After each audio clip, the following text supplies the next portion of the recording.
I got to figure out how to do that. Maybe I'll do that this weekend.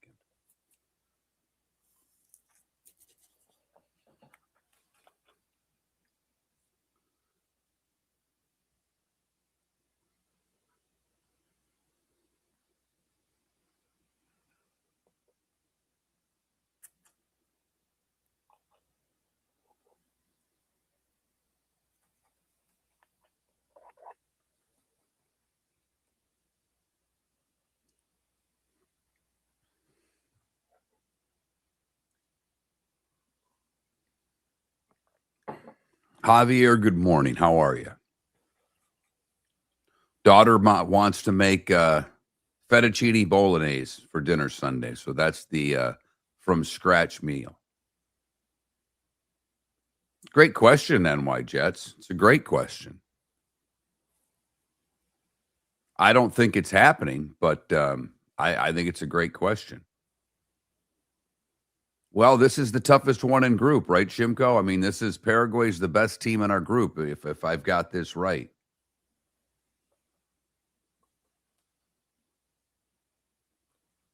We'll get them. Whoa, look at that. I'm confident.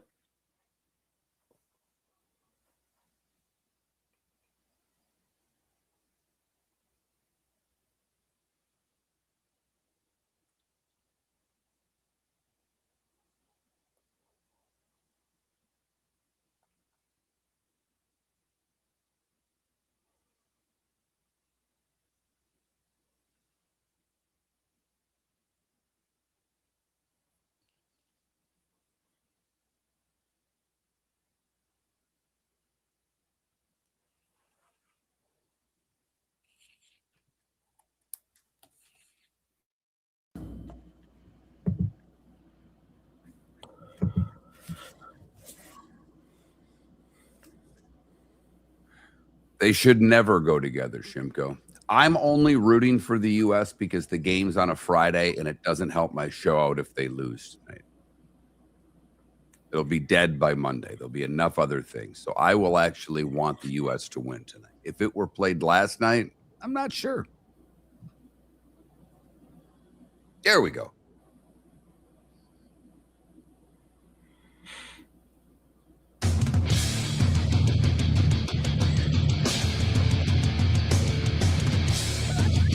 You're listening to Miller and Moulton, coming at you from the Floormeister Studios. Floormeisters, keeping it real. And now, here's Mark Miller and David Moulton. Well, good morning. Top of the morning to everyone. Hope that you had a great Thursday. We're ready to rock on a Friday. Miller and Moulton. MillerandMoulton.com. Trent Valley filling in for David for what I hope is a final time for a while. No knock against Trent. Just want my guy back. He says he's back Monday. We shall see. Trent's going to have to wait in the on-deck circle, in my opinion, until Monday morning at 5:59. But just where I'm at with this whole thing. I hope I'm dead wrong. David has given me the 10 out of 10 that he'll be back on Monday. Good morning, Trent. How are you this morning? I'm good, Mark. Good hockey last night. And I guess if you're rooting for the Carolina Hurricanes, like you and I both are, although we want a good series, this is shaping up to be pretty nice. And I'm curious your thoughts on it. Well, first game that wasn't a quote-unquote a great game. And we've had all one-goal games with an empty netter with back-to-back overtime games. We've had a lot of turnarounds, a lot of comebacks. Last night, Carolina actually dominated the game for the first time ever in this series. They owned the second period. Vegas had been the second period team. Carolina had been the hot starting team in the series, and it was the opposite. Vegas got the first goal last night. Carolina then tied the game and then blew it open in the second period and continued on in the third. Their power play got hot. The guys they needed to get hot got hot, and Carolina now with the 3-2 lead in the series, and John Tortorella virtually guaranteeing they will be back in Carolina for Game 7. Said he's leaving his clothes in the hotel room. We'll be back.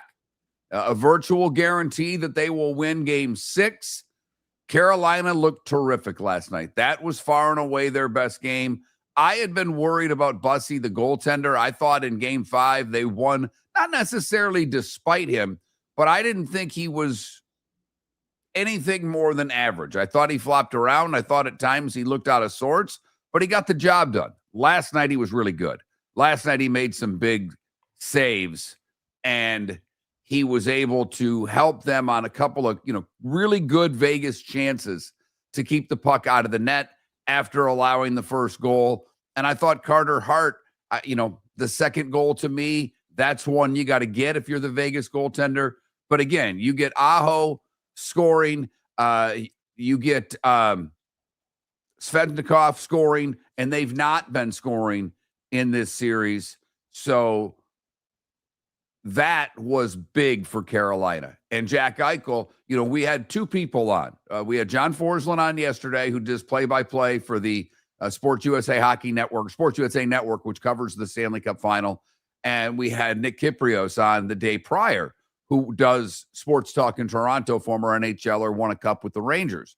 And both of them thought Eichel was the guy that was going to get going last night. Well, they were wrong. And look I think anybody who's tried to pick this series doesn't have an idea of what's going to happen because it's been that kind of series.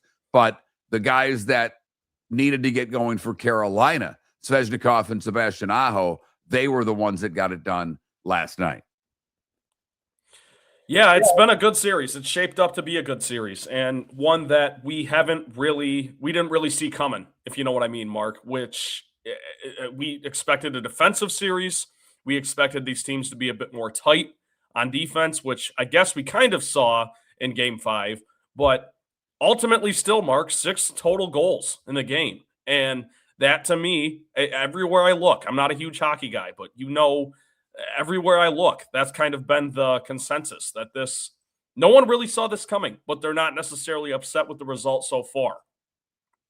And now the series will shift back to Vegas, and we'll see if we get the Game 7. Basketball, the night off. They will play tomorrow. The Spurs, I think, need it. I think they need a couple days away because there is nothing that you can really do to take the sting out of blowing that lead other than time. Will time be the healer for San Antonio? The New York fans showed that they were just as bad after a win as they were a loss. Apparently, not really. I mean, all over Wembley at the hotel, someone threw an egg at them.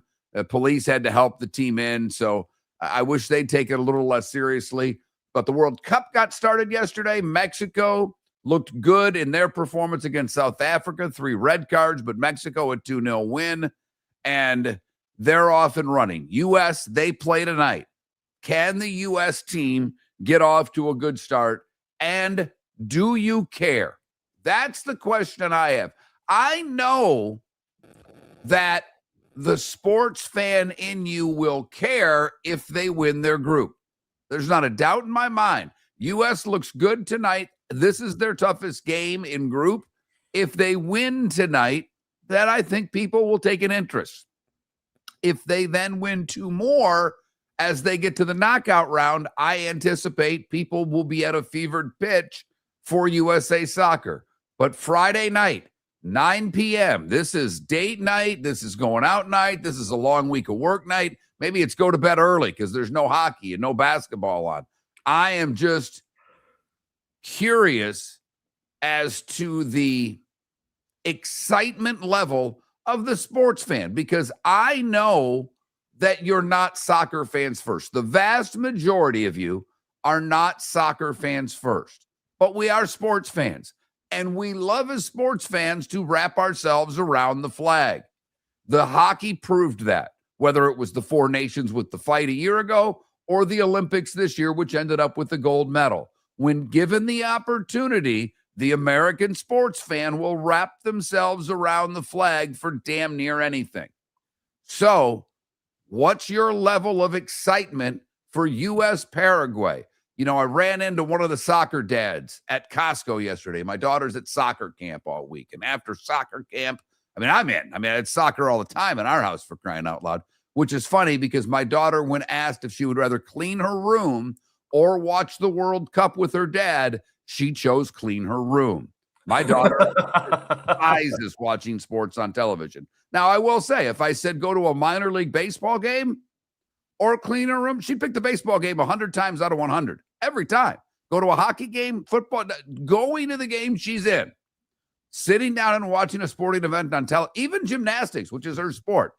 And my wife, we've talked about this. My wife DVRs college gymnastics meets and watches them a month later. Is that your wife's number one? Oh, yeah. Gymnastics. Yeah. Gymnastics. Not even close. Gymnastics, then maybe football, maybe Steelers football, maybe. It could be, figure skating after that. I don't know anymore. I really have no idea. Now, she sat down and watched the hockey with me last night. She loves hockey. But if it's not her team, it doesn't matter. Men's, women's, college, it does not matter. But my wife will not watch. I will say, as someone put in the about the American Outlaws, the Southwest Florida, that's what we call the Outlaws. That's what we call the soccer fan. We are so lame. I'm sorry. We have two chants. We have the I believe chant. You all know it, and it's dumb. I'm sorry. It's dumb. And then I like it. Of course. I like the I believe that we will win chant. I believe that. Have you heard another nation chant during a game? We sound like a bunch of wimps.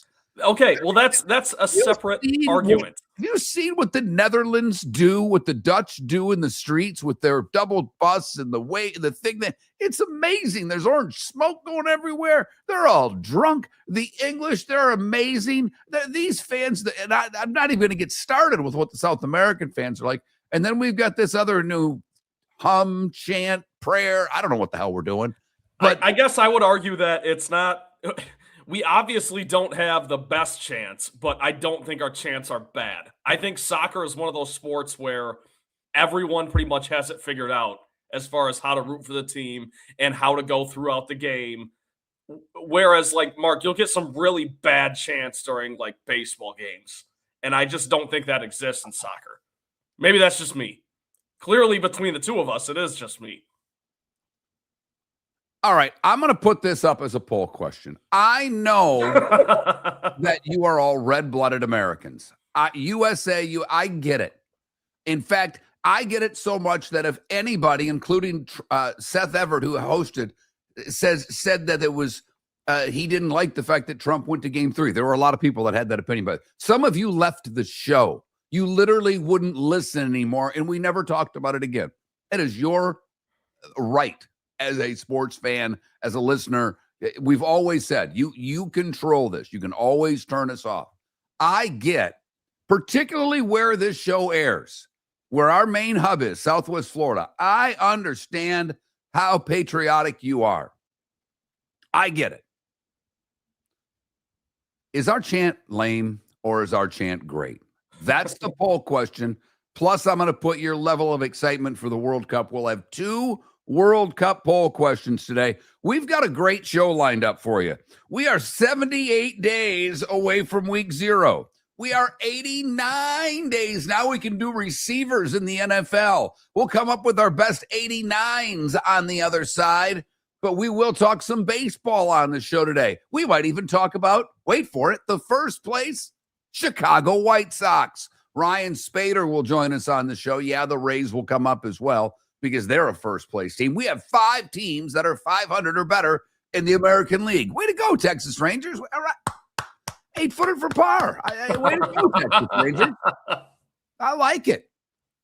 But a couple, Ohtani left the game with a hamstring. In fact, the Dodgers had a couple players, one on IR and 2 get hurt yesterday. So tough game for the LA Dodgers in their win over Pittsburgh. But we'll talk some baseball with Ryan Spaeder. We will talk some hoop with Leigh Ellis, who was supposed to join us the other day, and we had some technological problems and couldn't get him on.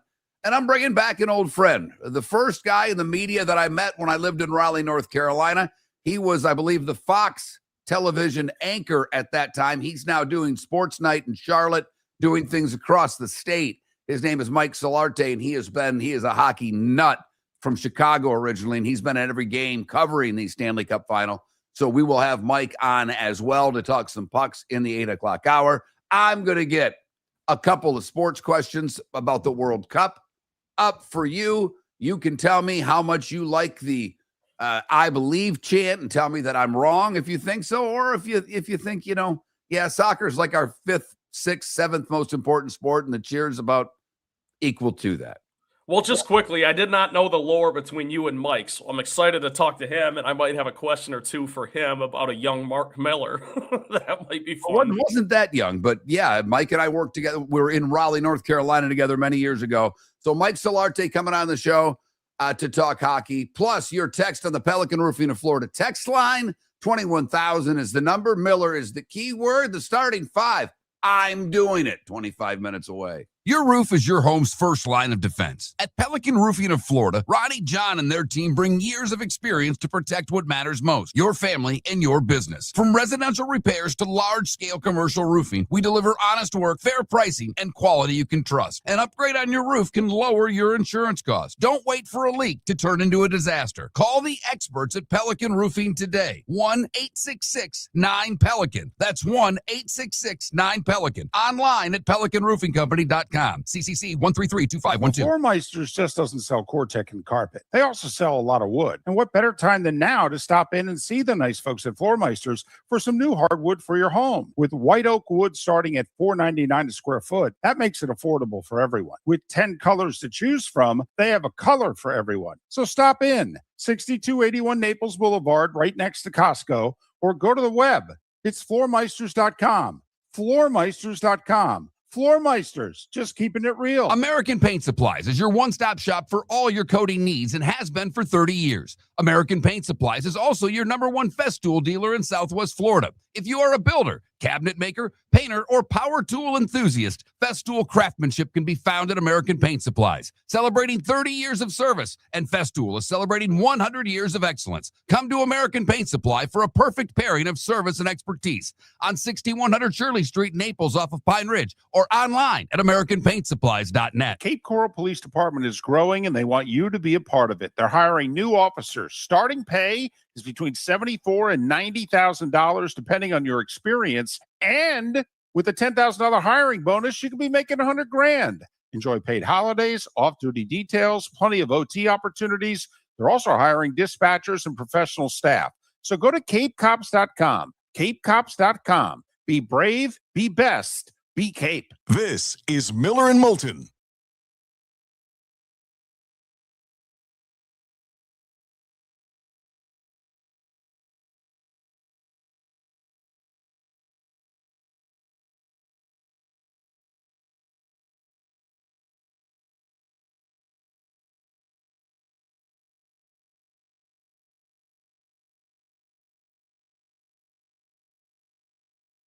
You're not going to get an argument from me on that one. But if the World Cup was every week, trust me, you might say NASCAR, Deadstroke. That's all I'm saying.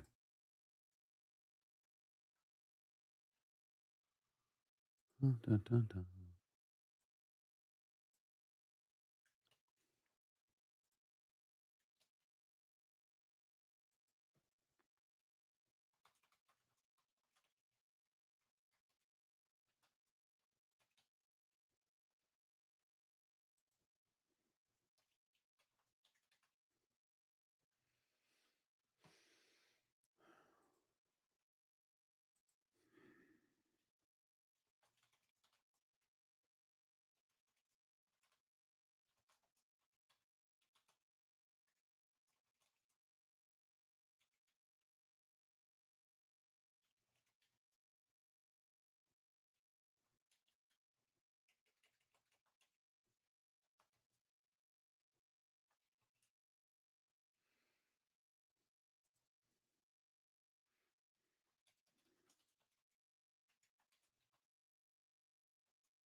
Well, way to go, Paula.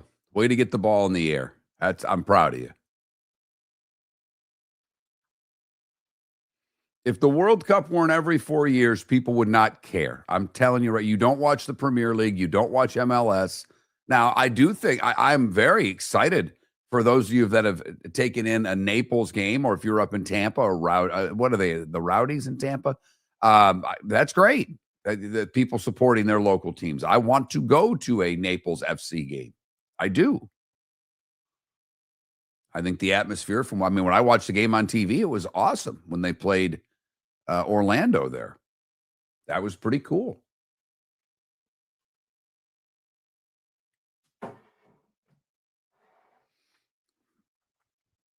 Ryan Spaeder texted me that he could do the show at like 11 last night. Literally was just about to go to bed. Just had crawled into bed, and then he texted. I'm like, great, perfect.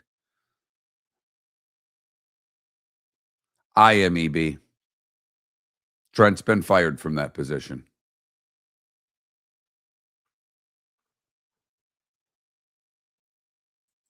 The feedback was not terrible, but the self-evaluation was. I am aware that that was not a great performance. You were very nervous, Trent. You went very fast, and you made it more of an opinion piece than a factual piece. Than reporting, right. That's my critique. You know that. Well, you're right. Yeah.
You're listening to Miller and Moulton. And now, here's Mark Miller and David Moulton.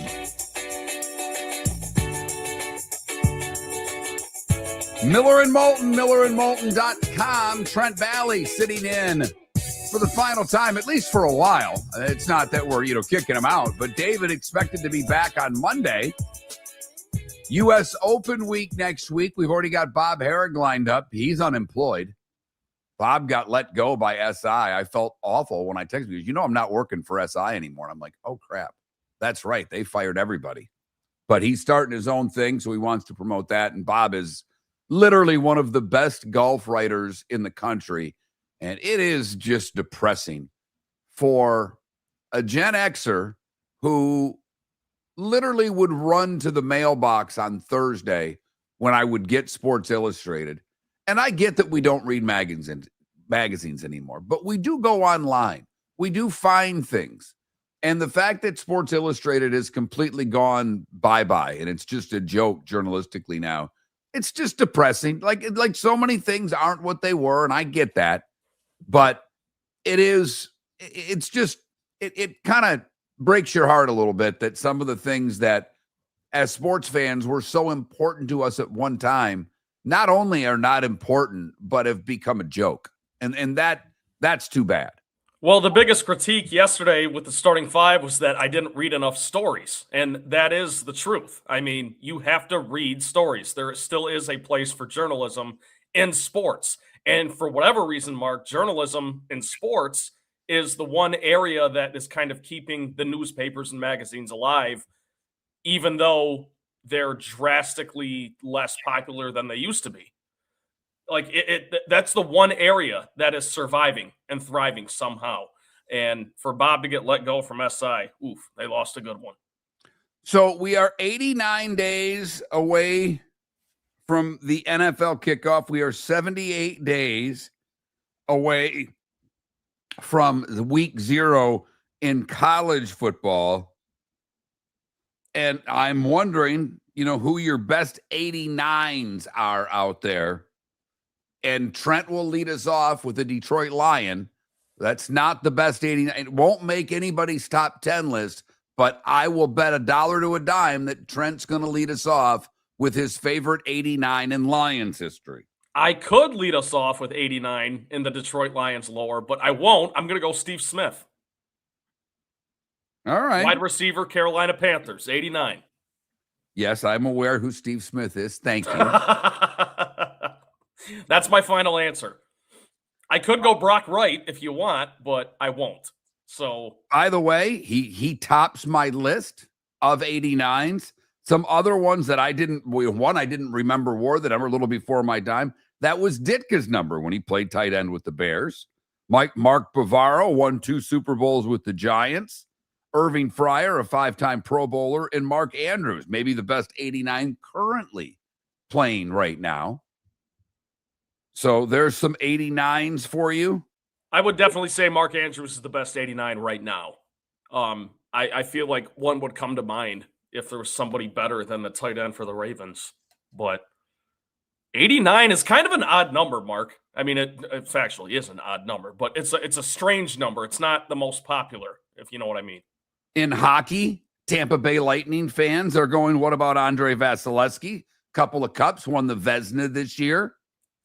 So there is that. I thought, and I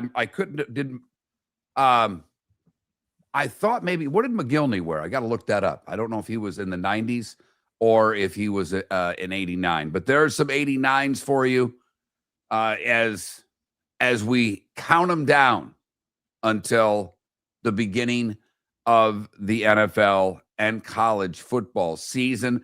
I know the excitement for me, college football wise, getting close. I'm taking in Vassie's 88. That's on Google. It gave me 89. I'm off by 1. This is it was my game when I was 17. It's not my game now. We really need David back. This whole jersey number thing. You know what? David can be wrong too. I usually trust the computer, but in this case, the computer screwed me once again. So last night, Carolina got the power play going. They in the last few games have been scoring on the power play. It's been a big difference in the series because heading into the Stanley Cup final, the Carolina power play was not very good.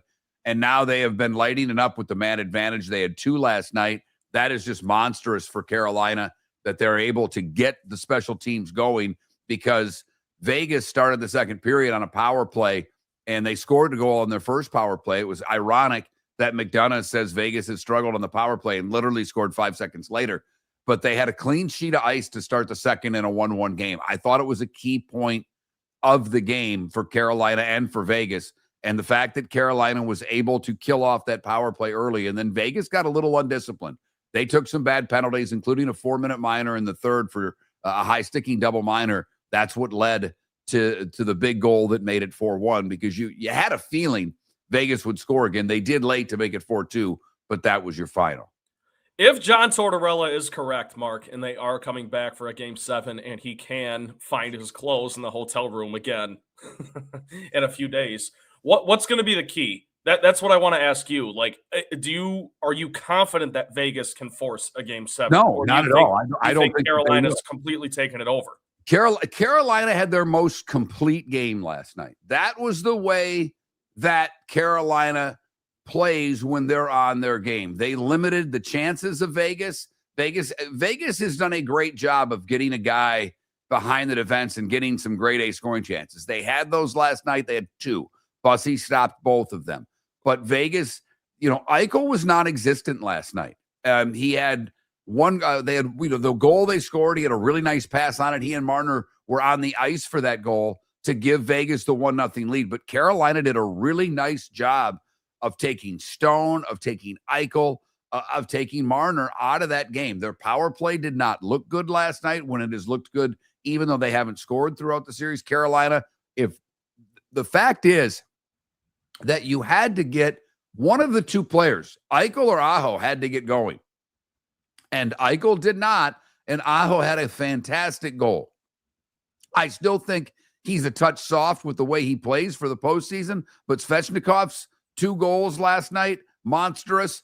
And right now, the team that's getting more out of each line is Carolina. Last night, I thought was their best game. Vegas is going to have to find another gear. They are going to have to be much better in their own end. Carolina was able to slip away, find some holes, get in shooting lanes.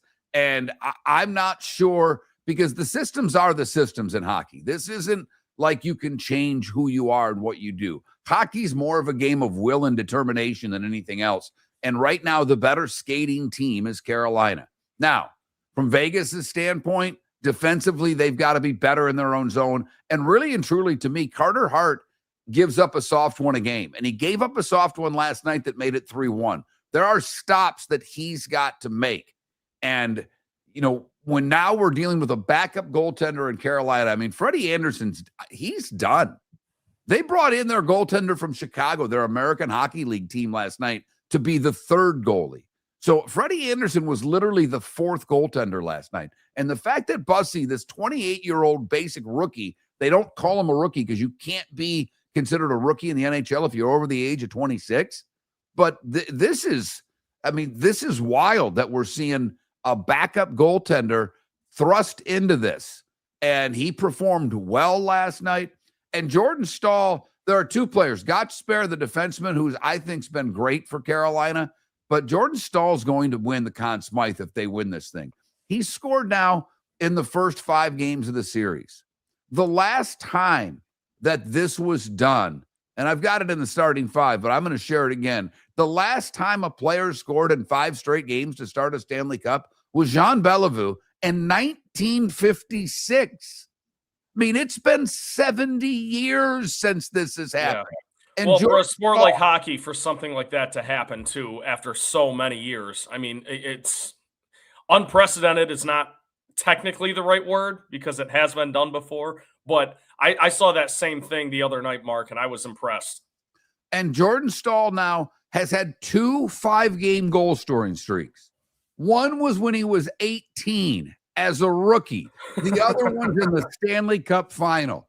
He is bringing his A game to the postseason. American Paint Supplies is your one-stop shop for all your coating needs and has been for 30 years. American Paint Supplies is also your #1 Festool dealer in Southwest Florida. If you are a builder, cabinet maker, painter, or power tool enthusiast, Festool craftsmanship can be found at American Paint Supplies. Celebrating 30 years of service, and Festool is celebrating 100 years of excellence. Come to American Paint Supply for a perfect pairing of service and expertise on 6100 Shirley Street, Naples, off of Pine Ridge, or online at AmericanPaintSupplies.net. Floormeisters just doesn't sell Cortec and carpet. They also sell a lot of wood. And what better time than now to stop in and see the nice folks at Floormeisters for some new hardwood for your home. With white oak wood starting at $4.99 a square foot, that makes it affordable for everyone. With 10 colors to choose from, they have a color for everyone. So stop in, 6281 Naples Boulevard, right next to Costco, or go to the web.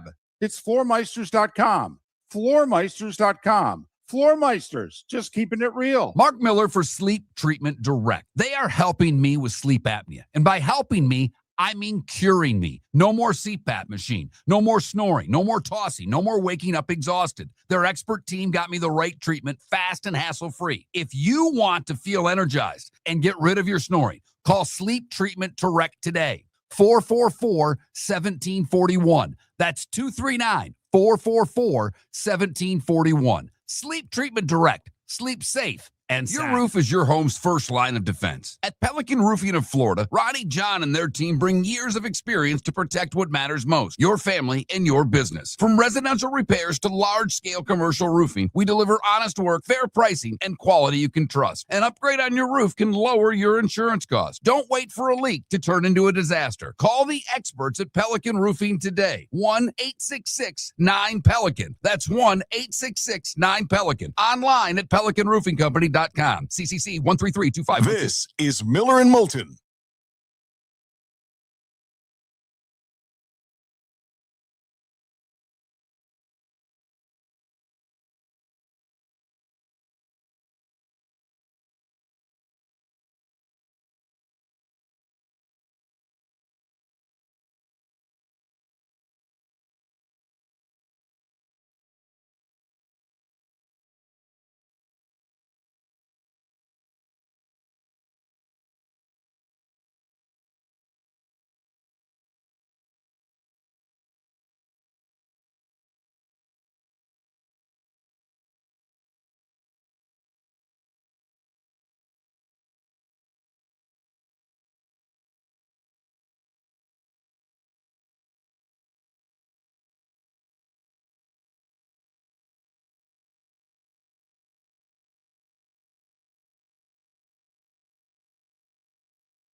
I guess so, Johnny. It can count. It can count. I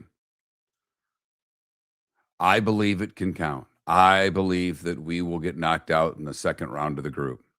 I believe that the U.S. men's national team will disappoint once again. I believe.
Do you think so, Ryan? Do you think it'll be high viewership with it starting that late? Maybe. I mean, they got to start it at 9. That's for sure. I guess the other game started at 10 last night. For some reason, I thought that was starting at 9.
Andrei Svechnikov played it ahead.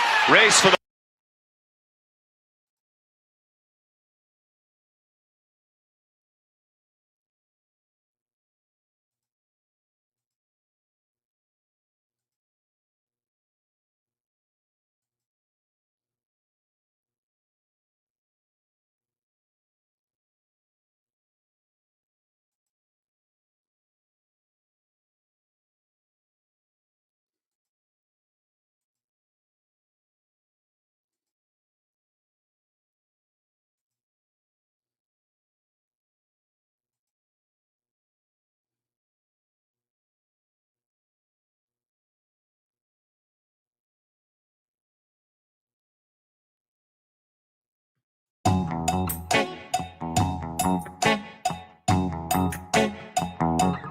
You're listening to Miller and Moulton.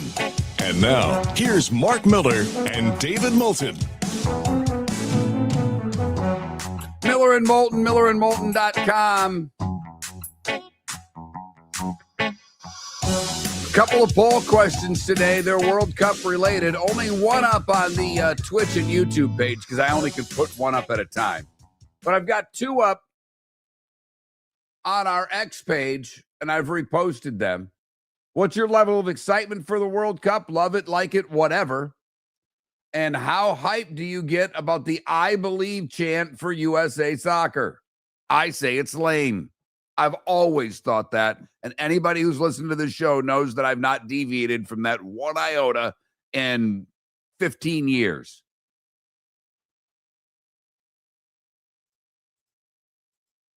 Trent, you got to unmute yourself there. I don't mind it. I don't think it's great. I would never argue that. I think you're an idiot if you're going to argue that it's a great chant, especially given some of the chants that are out there. But I don't think it sucks, if you know what I mean. No, I think it sucks, Trent. I don't. That's where you and I differ. I don't know what you mean, but you know what? I know. See, this is where I get in trouble because if it's USA and the flags around it, it's great. Everything, we're the best. Whatever we do, we're the best at. I don't live by that. I live by what I think. I honestly think, and I'm not a fan of the I believe. It does sound like it's made up by a country that discovered soccer in the last 20 years, if you know what I mean. And your angle, Mark, could be that exactly, which is this sounds so amateur hour. This is terrible. This chant doesn't sound like we're big leaguers. We don't sound like a European nation. But I will tell you this. I think it does get the people riled up. So this question is, I'm curious. Who does it get riled up? The fans. The American Outlaws? Yes. It gets them going. All so right, I'm curious to see what our audience thinks. I've been to plenty of watch parties for USA Soccer, and I start laughing when they do it. It's never once got me hyped. It makes me want to make fun of soccer fans. But you believe that we can win. I will tell you this. Starting five big stories you need to know. Here is the starting five.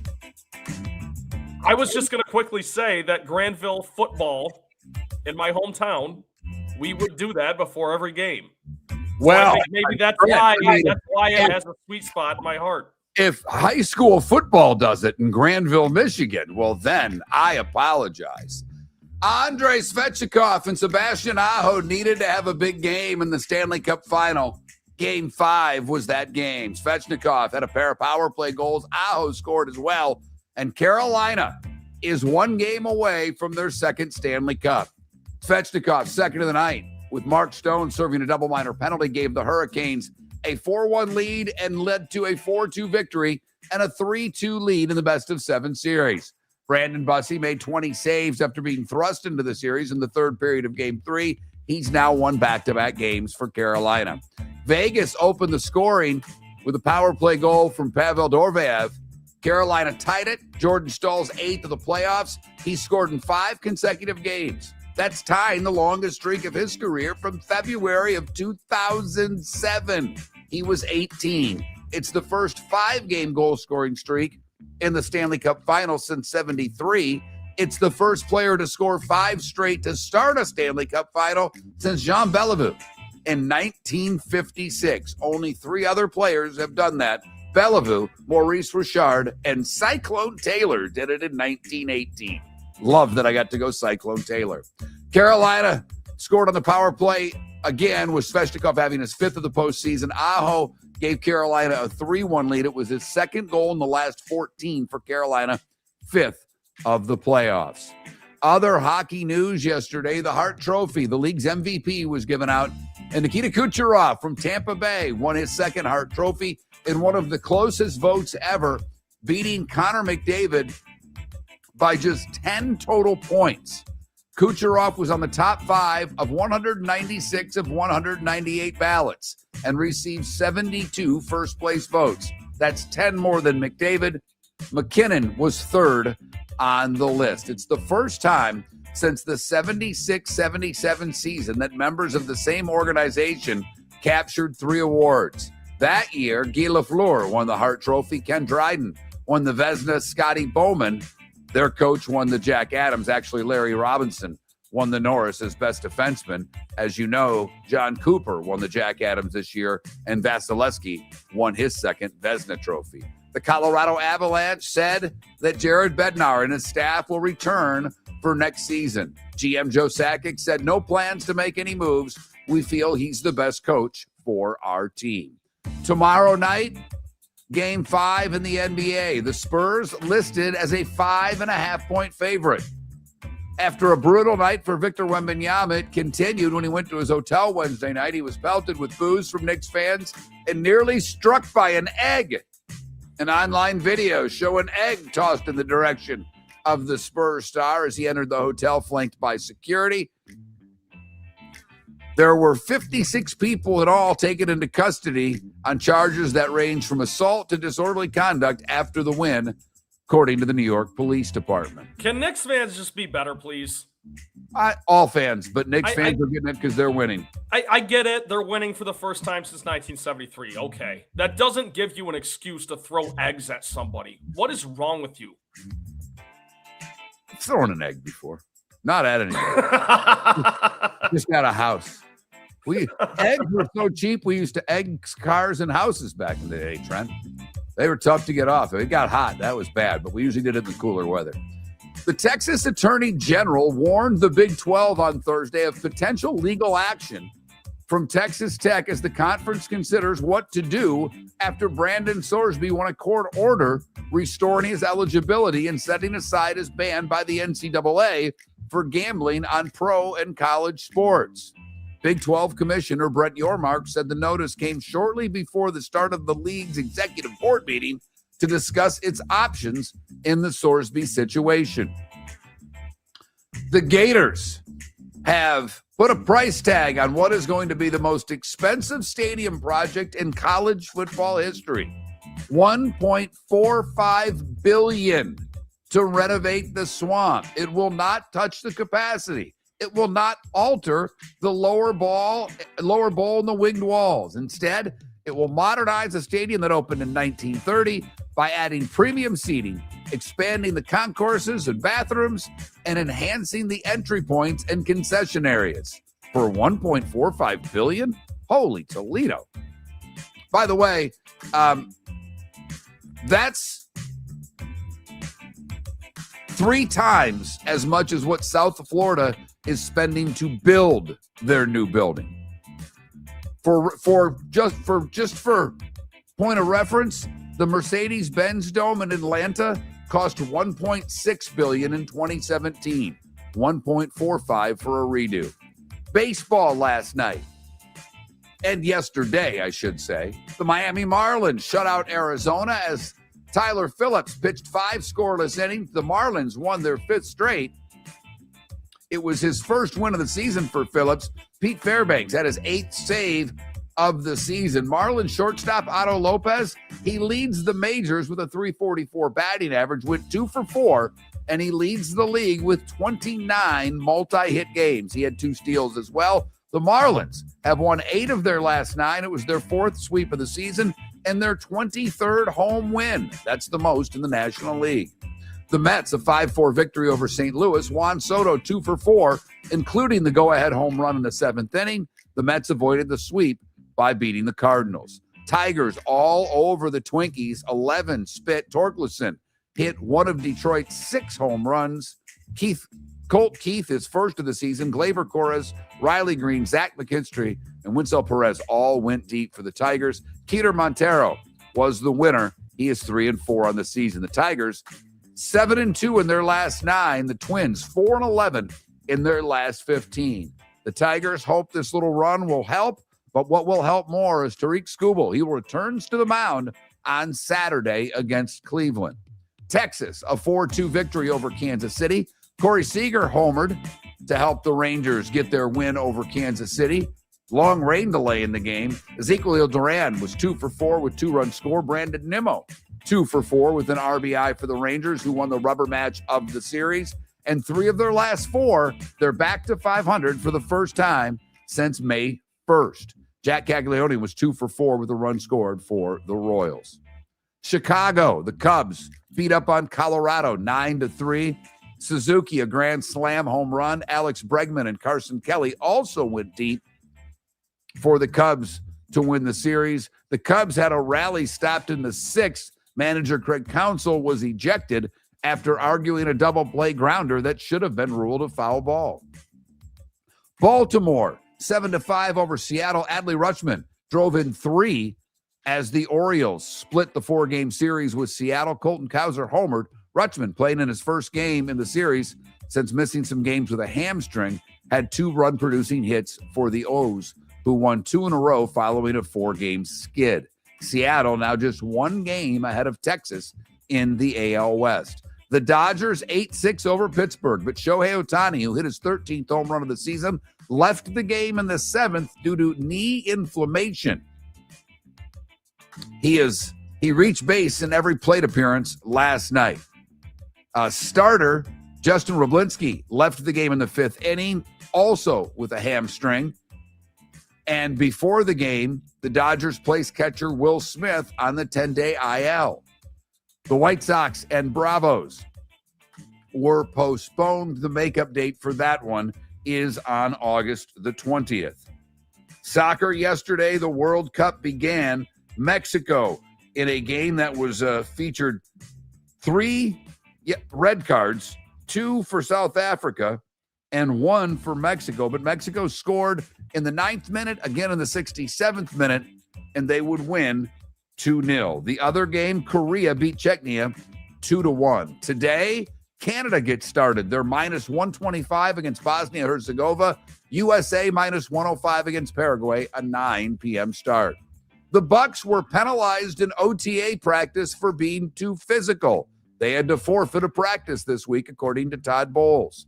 The Dolphins have extended center Aaron Brewer, $52.5, $37 million guaranteed. The Broncos signed Sean Payton to a new 5-year contract. Payton was set to enter the 4th year of his original contract. Had 2 left on the deal. The 5-year deal replaces that one. It'll run through the 2030 season. It lines him up with their general manager. How do you feel about that, by the way, Mark? If I can stop you there quickly. They would have gone to the Super Bowl had it not been for Bo Nix getting hurt. I like when you have the coach and GM lined up. I think that's the proper way to do it. Falcons and Chiefs made a trade yesterday. Wanya Morris is now going to Atlanta.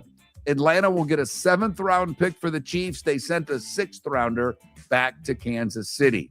Other football news, former Raiders wide receiver Harry Ruggs III was denied parole yesterday, nearly 5 years after a drunk driving crash that killed 23-year-old Tina Tinter and her dog in Las Vegas. He will be eligible for parole again in August of 2027. RBC and Canada, 6 atop of the leaderboard. Sahith Thagala, Eric Cole, Sam Burns, Emiliano Grillo, Canadian Matthew Anderson, and Brooks Koepka all fired a 6 under 64. Koepka, 6 birdies on the back en route to a 30. 97 of the 146 players were under par. 6 birdies on the back. Wow. Other golf news, Phil Mickelson was kicked out of his San Diego golf club over allegations that he made unwanted physical contact with a female employee. You order the transfusion, you do not touch the cart girl. Golf Digest cited multiple sources saying Mickelson is no longer welcome at the Farms Golf Club in Rancho Santa Fe, where the 6-time major champion has played and practiced for decades. The unwanted contact was said to have happened earlier this spring. Mickelson has been out of golf for a while because of a family issue.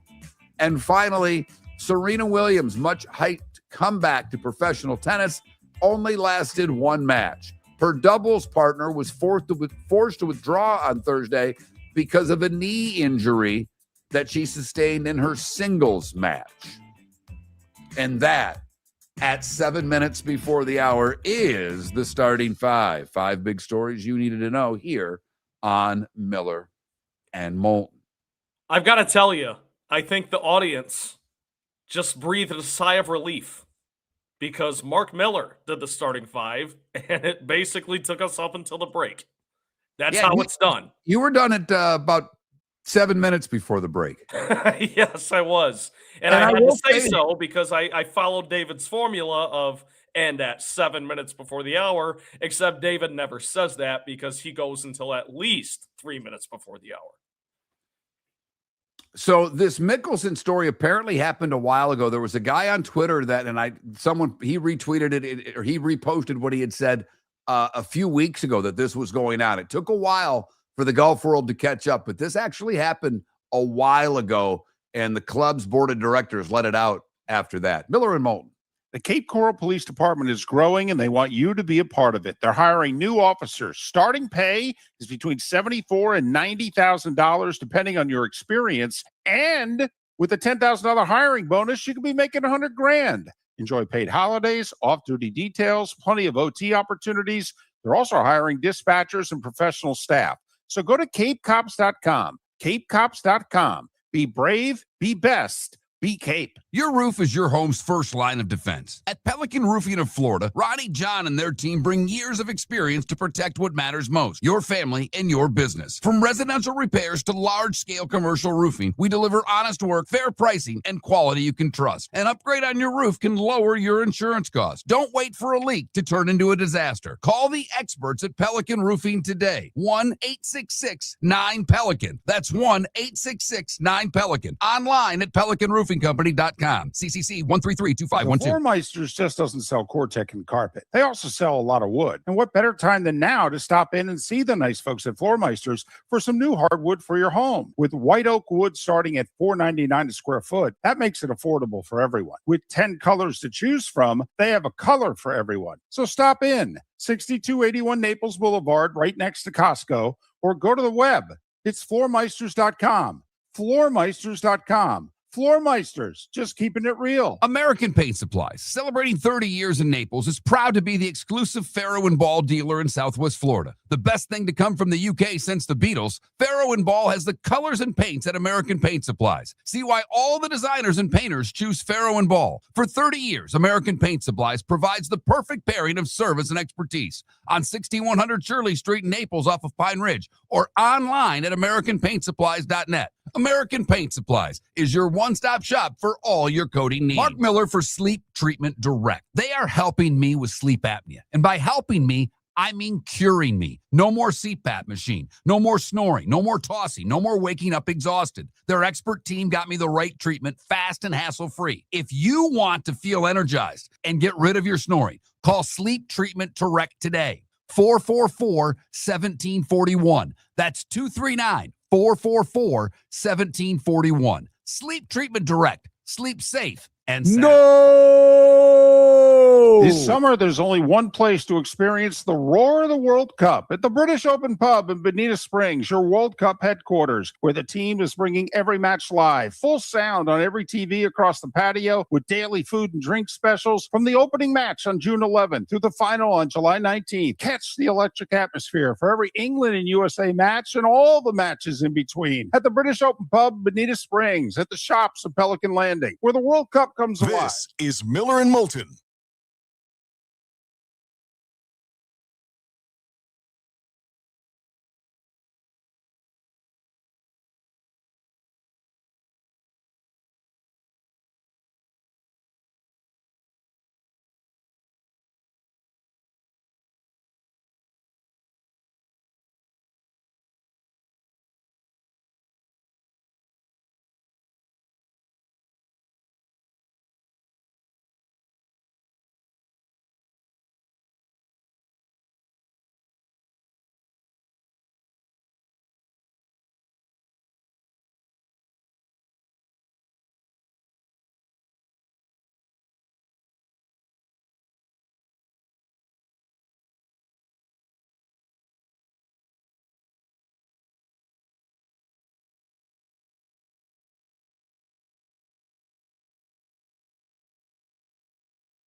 Why not this year, RCB?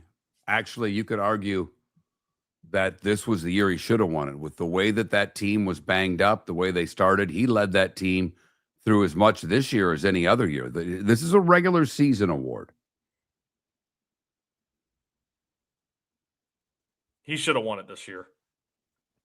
It's not a scoring title thing, Ambient. It's about the best player in the league. And I think you could argue that Kucherov was this year. There were many, it was a close vote, but I have no, it's a regular season award, everybody. You cannot look at what happened in the playoffs and say, well, he shouldn't have won it. It's a regular season award. And this year, with the injury, I mean, they had Hedman out for all that time. He led that team. He was it. I disagree with you guys. I didn't think he was going to win it, but I thought he should have won it. So I had no problem with it. Ambient best 87 in Lions history is Johnny Moulton. Best 88 is Charlie Sanders. That one is more obvious, but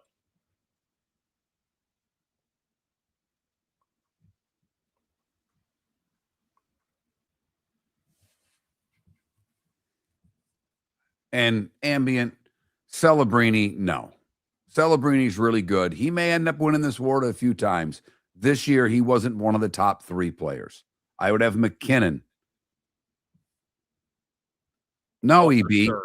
EB, read. He inappropriately touched a female employee. It happened months ago. It's took horrific. over a month. It's not. I don't know if it's horrific. He tried to advance on a cart girl from the sounds of it, or a girl at the bar.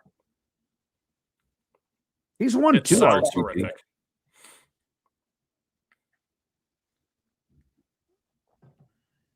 Yeah.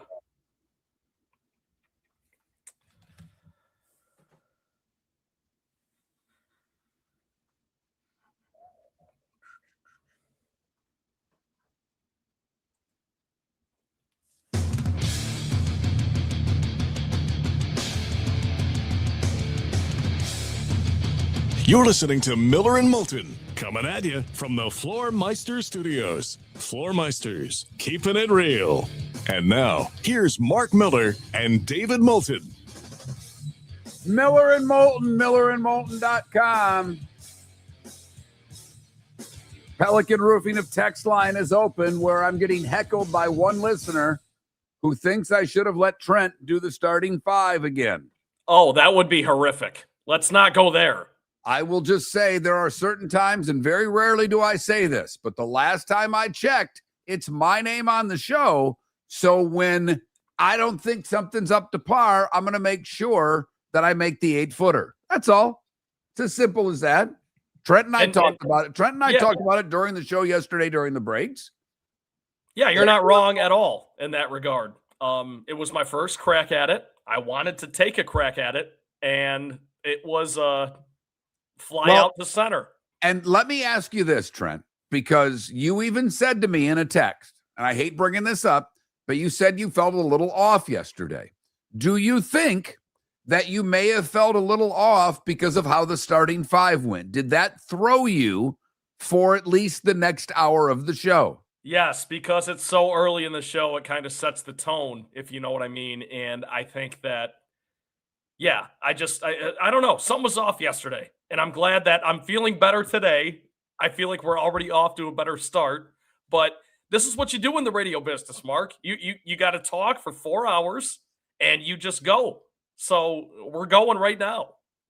I will say this Mickelson thing, I don't know if fascinates the right word, but because it's golf, and because Mickelson's 51 and he's not really a part of the golf world anymore, this will not be a very big story. But I bring it up for this reason, because there are people in our audience that, and especially in our Twitch chat room, that have not let the Vrabel Rossini thing die. And they think that, big penalties should come, and Vrabel, I don't know if he should be fired in their opinion, but they are hot. They think there's more to this. They think that, they literally argue with me during commercial breaks for 4 minutes about this story. So, Trent, what's worse, 2 consenting adults cheating on their spouses, or a 6-time major champion making an unwanted advance and touching an employee of a country club? Yeah, that's an impossible question to answer because they're both. Really? No, it's not. It's a question. I want you. No. I'm not letting you do that. What's worse, 2 consenting adults cheating on their spouses, or a man inappropriately touching an employee? The second is worse. Yeah, it's not a tough question. I guess my point in saying that, my point, easy question. Two adults screwed. They consenting adults had an affair for 5 years. Does it hurt people? Is it unfortunate for their spouses? Yeah, but it didn't hurt. I mean, it hurt people in their, mentally, if you will. But it's first of all, it's not illegal. I mean, this could be borderline assault. Yeah. So you're right about that. You cannot go touch a person who doesn't want to be touched. It's not in the same league, Trent. Yes, and I got you there. My whole angle there was that none of it's okay, but you're right. There's one that's much worse than the other. So I'm glad you brought that up. I'm glad you explained it the way you did, because you're exactly right, Mark. You cannot make an advancement on a cart girl. Or a waitress or a bartender. Trust me, I'm a member of a club. If I were to say something, we had a bunch of great, really cute young girls that worked there. We had two bartenders that I thought were that I would have loved my son to date. They're both wonderful people. They both have left our club recently to go take jobs in the real world. One of them was a little older than the other. One just graduated college. I thought the world of both of them. I thought they were really cute. If I were 25, I may have tried to ask one of them out, but I'm 56. And you know what I did? I ordered my Miller Lite. I sat down and said, hello, how's your day going? Hey, what are you doing after school? I didn't say, hey, can you go to the coat room with me? Are you kidding me? Grow up, Phil, just because you can't. This isn't, to me, and I don't know if this would happen 5 years ago, to me, it would be a bigger story.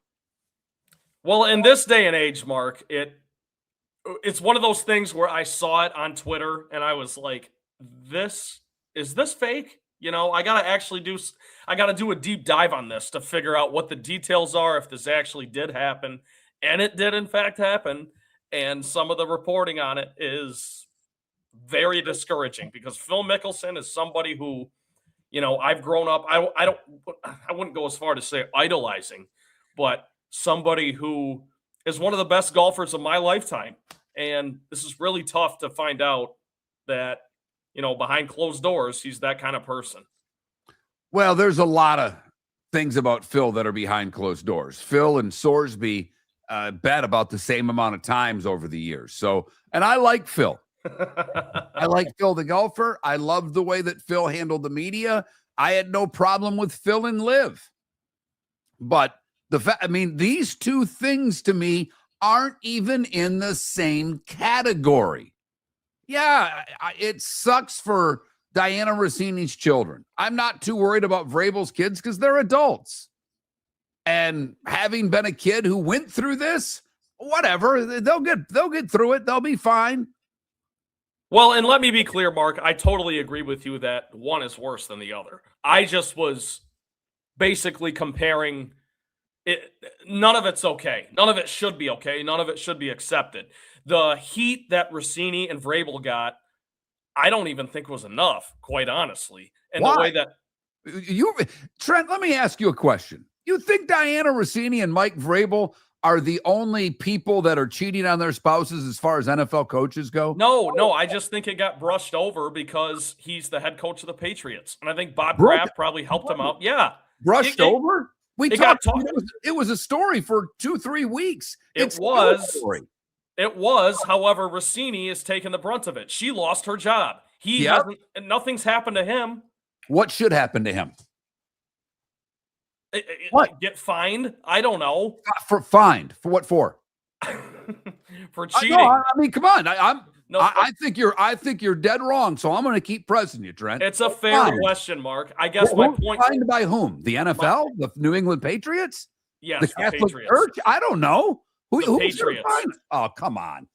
Really? For having if the coach of my franchise, Mark, is cheating and having an affair outside of his marriage, that to me is worthy of a fine of my franchise. The NFL is not going to fine this guy. We know that. Trent, I think, this is one you got to grow up a little bit. Is there any precedent for this? No. Do you know how many coaches over the years have probably cheated on their wives? Do you know how many NFL, NHL, basketball and golfers and hockey players have done this. But Mark, that's not the question. I guess this was so publicly. So you're gonna find someone in their job for what they did in their personal life. Yes. Yeah. Because you represent my organization and you represent my team. And at the end of the day, you are a 53-man coach for this team. And you think that will affect his coaching? I don't care if it affects his coaching or not, Mark. It's unethical. It's unethical? To cheat on your wife, yes, is unethical. It's unethical. Okay. If you say so. I mean, it's bad for their marriage, but you know, what's Mark, worse? it made the New England Patriots look ridiculous. More than Kraft getting a hand job at a rub and tug on the day of the Super Bowl? So the guy who owns the team who was getting rub and tugs and got arrested for getting a rub and tug in Florida is going to find the coach that had a consensual adult relationship with another human being? A consensual relationship with a reporter who has influence on how that team is covered. That's where I draw the line. If it was some random chick, so be it. So because I think this is a unique situation, Mark. Oh, I think this is laughable. I think the fact that it was a story cracks me up. I think the fact that you want to fine a head coach for having an affair is one of the more hilarious things I've heard in a long time. I'm not trying to fire the guy. I just think there should be some sort of repercussions and to make sure that it doesn't happen again. And what can you do? The NFL's not going to fine him. So all you can do at that point is the team gives him a fine. Whatever you do in your personal life is your own business. I got it. But there you go. Whatever you do in your personal life is your own business. You just said it. I think having an affair with a reporter who covers your team and covers your league is a horrendous look for the New England Patriots and for all involved, including Mike Vrabel. And I think he should be I'm not asking for the guy to get fired. I'm just simply saying there should be some sort of pushback. And there hasn't been. It's gotten glossed over. Not. Of course not. So when Phil Mickelson does this and you ask me what's the bigger deal, like I understand that it's more of a problem that Phil Mickelson's doing what he did, but that doesn't mean that Mike Vrabel's off the hook. Or it shouldn't mean that. Miller and Moulton, 21,000's the text line. Trent believes your work life and your personal life can be intertwined. I do not at all. I never have. Anybody who's listened to me knows where I've stood on this story. But Phil Mickelson was just kidding. And I brought it. The only reason I even brought up Vrabel and Rossini is because people have made a far bigger deal out of that story. That story dominated the news for weeks. This Phil Mickelson getting kicked out of his club for inappropriately touching an employee will be done by noon. And that was the reason that I brought it up. Miller and Moulton, millerandmoulton.com, 21,000, Pelican Roofing of Florida, text line. Your thoughts. Couple of people agreeing with Trent. How about conduct detrimental? I don't think it's conduct detrimental to the team. I don't think the players care. He's getting standing ovations from fans. The players care about when he talks about family, he means inside that locker room. He doesn't mean his wife. He doesn't. I know you may think that, but I don't believe that he does.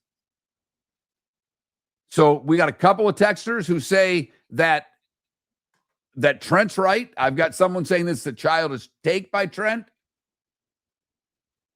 Look, I can take it all, guys. I don't care. I don't find it ethical, and I think there should be some sort of repercussion for it. That's all. And if we're going to start having repercussions for extramarital affairs in professional sports, look out, everybody. But I think drawing comparisons from golf to the NFL is a little bit unfair because... Well, no, my comparison is not the NFL to golf, Trent. My comparison is that one guy did something inappropriate where the woman said no, and the other one is two consenting adults. Miller and Moulton, millerandmoulton.com.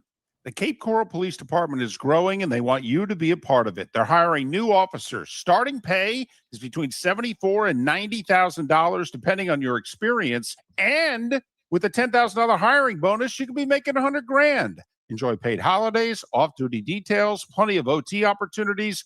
They're also hiring dispatchers and professional staff. So go to capecops.com. capecops.com. Be brave, be best, be Cape. American Paint Supplies, celebrating 30 years in Naples, is proud to be the exclusive Farrow & Ball dealer in Southwest Florida. The best thing to come from the UK since the Beatles, Farrow & Ball has the colors and paints at American Paint Supplies. See why all the designers and painters choose Farrow & Ball. For 30 years, American Paint Supplies provides the perfect pairing of service and expertise on 6100 Shirley Street in Naples off of Pine Ridge or online at AmericanPaintSupplies.net. American Paint Supplies is your one-stop shop for all your coating needs. The Floormeisters just doesn't sell Cortec and carpet. They also sell a lot of wood. And what better time than now to stop in and see the nice folks at Floormeisters for some new hardwood for your home. With white oak wood starting at $4.99 a square foot, that makes it affordable for everyone. With 10 colors to choose from, they have a color for everyone. So stop in, 6281 Naples Boulevard, right next to Costco,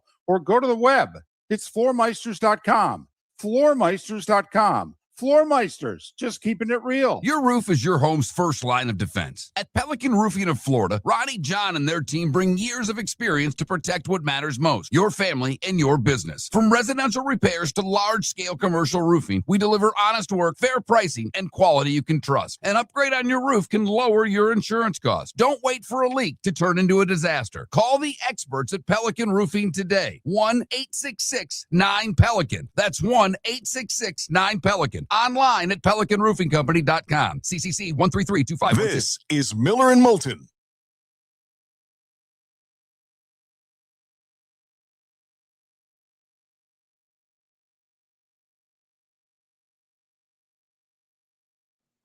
Rossini got crucified, Tim?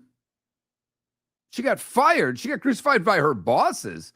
I didn't see any stories crucifying Rossini, Tim. I really didn't. What up, Cat? Come on up.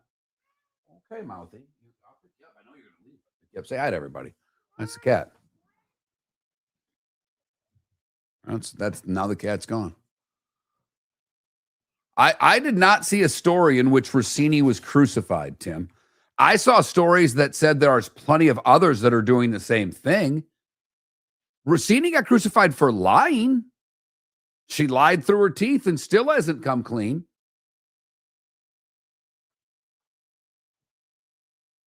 Sorry, Johnny Fingerlegs. I mean, you got people comparing this to DUI and domestic violence. Holy blank.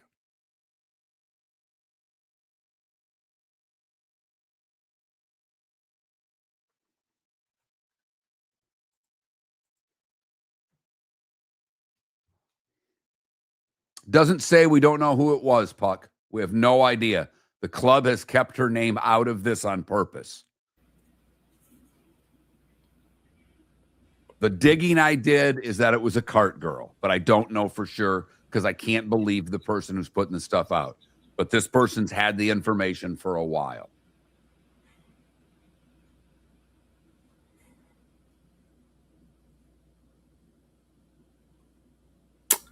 Phil, what are you doing? That's right. And that's a good point. You know what, Deadstroke, you're right. I got to correct that. Diana Rossini did not get fired. She resigned. She was forced to resign, basically. They told her, if you don't resign, we're going to fire you. So, of course.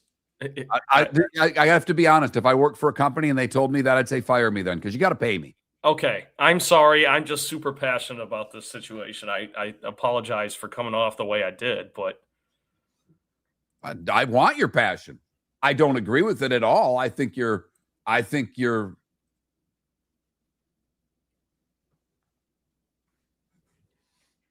if anybody thinks Diana Rossini resigned because of the Mike Rabel situation, you're out of your mind. She was told you have two choices. You can resign or we'll fire you. And it will be a horrible PR They're situation. It is. I don't think it'd be any. I don't think that would be any worse. I'd say fire me. I would always say fire me. I'm getting paid. But you're one of a kind, Mark. No, I'm not. I'm getting paid. Unless you write me a big check for me to resign, no way. I'm just simply saying. Of course she resigned because of the Vrabel situation. She resigned because she lied about it too, Ambient. Mark, she worked for ESPN. It's different. If you worked for ESPN and they said, Mark Miller, we're going to either fire you. She worked for The Athletic. She worked for ESPN prior to that. She was an employee of the New York Times. So I want you to make sure, no, we're going to go on air. I want you to have your facts right, Trent. Don't say things that are incorrect. She worked for the New York Times company. That's who she resigned from. They're still investigating this, which is laughable in and of itself.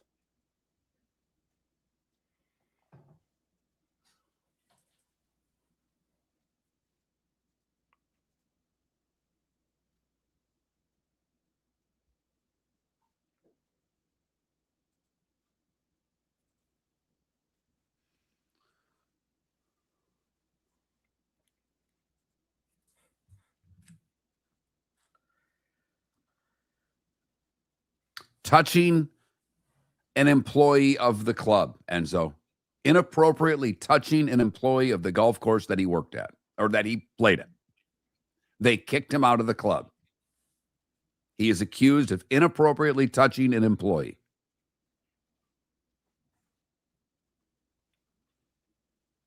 Which, by the way, could be considered sexual assault in today's world. That's just a fact.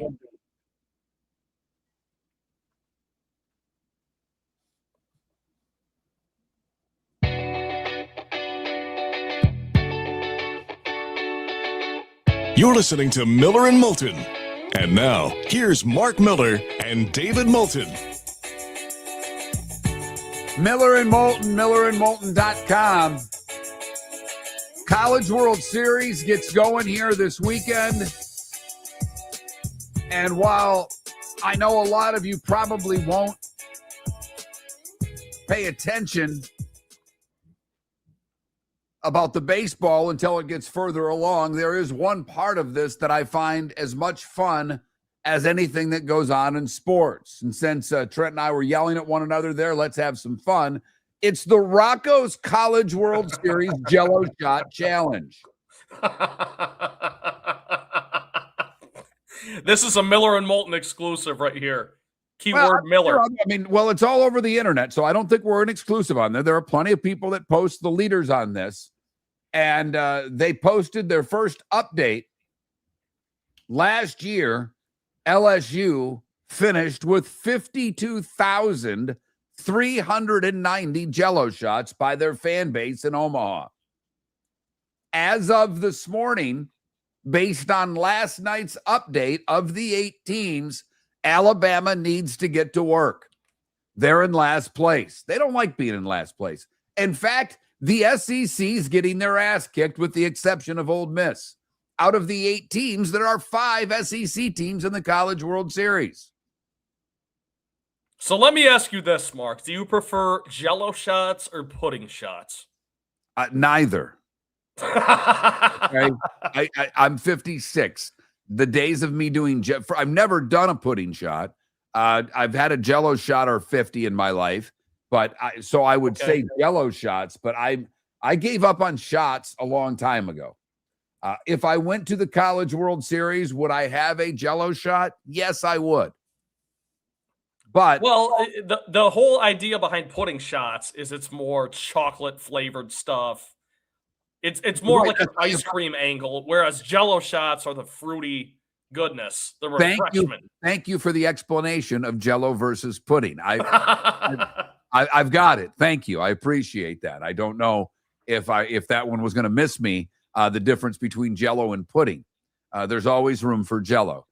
Now, Ole Miss representing the SEC very well. We've got a long way to go on this sucker, but Ole Miss out to an early lead. Now, it will always typically be won by the team who makes it to the World Series championship, one of those 2 teams, because their fan base is there longer, obviously. But Ole Miss off to a solid start with nearly 2,000 Jello shots. West Virginia on their heels. This is where you have to root for the Troy Trojans, because I think in the early going, their fan base is going to come out hot. They're currently in third, a little over 500. But then North Carolina fourth, Texas, Georgia, Oklahoma, Alabama. We will keep you updated throughout the College World Series.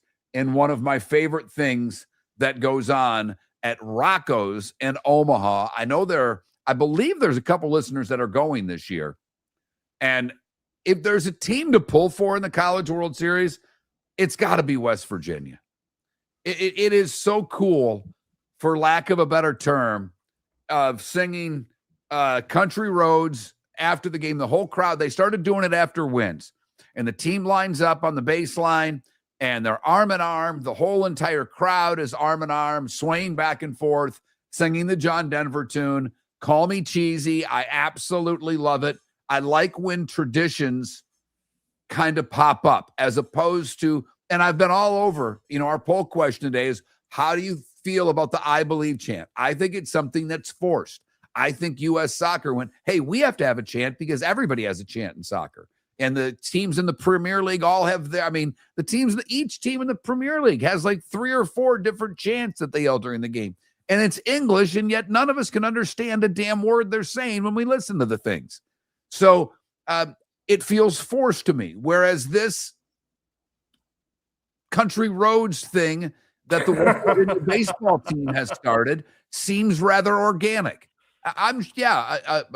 The guy running the music played it. They got on board, and it's now gone from something that was little into a huge part of what they've done. And the fact that they had the region at home and were able to come from behind and do it there. Then they had the super regional at home. I just think it's one of those stories that came out of nowhere for us, and it's done because I can't see them after a win. Maybe they'll play it in Omaha if it's not their home field. So, maybe the coach pulls out a boombox. Yes, I went boombox, everybody, and they sing it after they win at Omaha. But I'm guessing this might be done because I can't see the Omaha music person trying to give any one team an advantage at the College World Series. So West Virginia, Troy's the story of this, because Troy, I think they were a 3 seed, and they ended up playing Little Rock that was a 4 seed, because the 16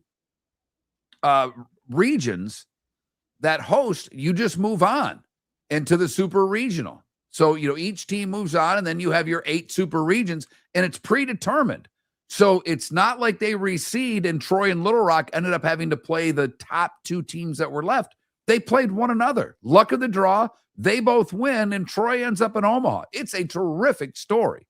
I don't think Troy's got a shot in hell of winning in Omaha. I think West Virginia does.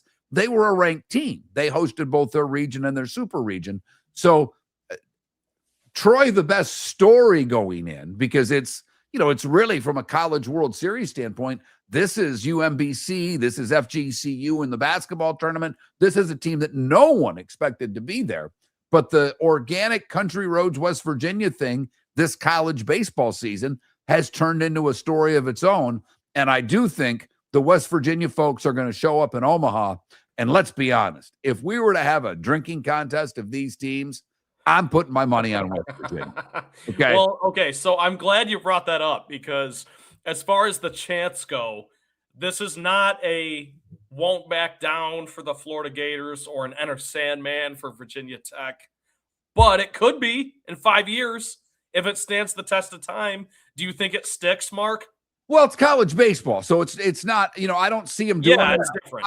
I think they play it at football games, and I'm not mistaken, there's one point they yell "eat blank pit" during it. Because that's their rival.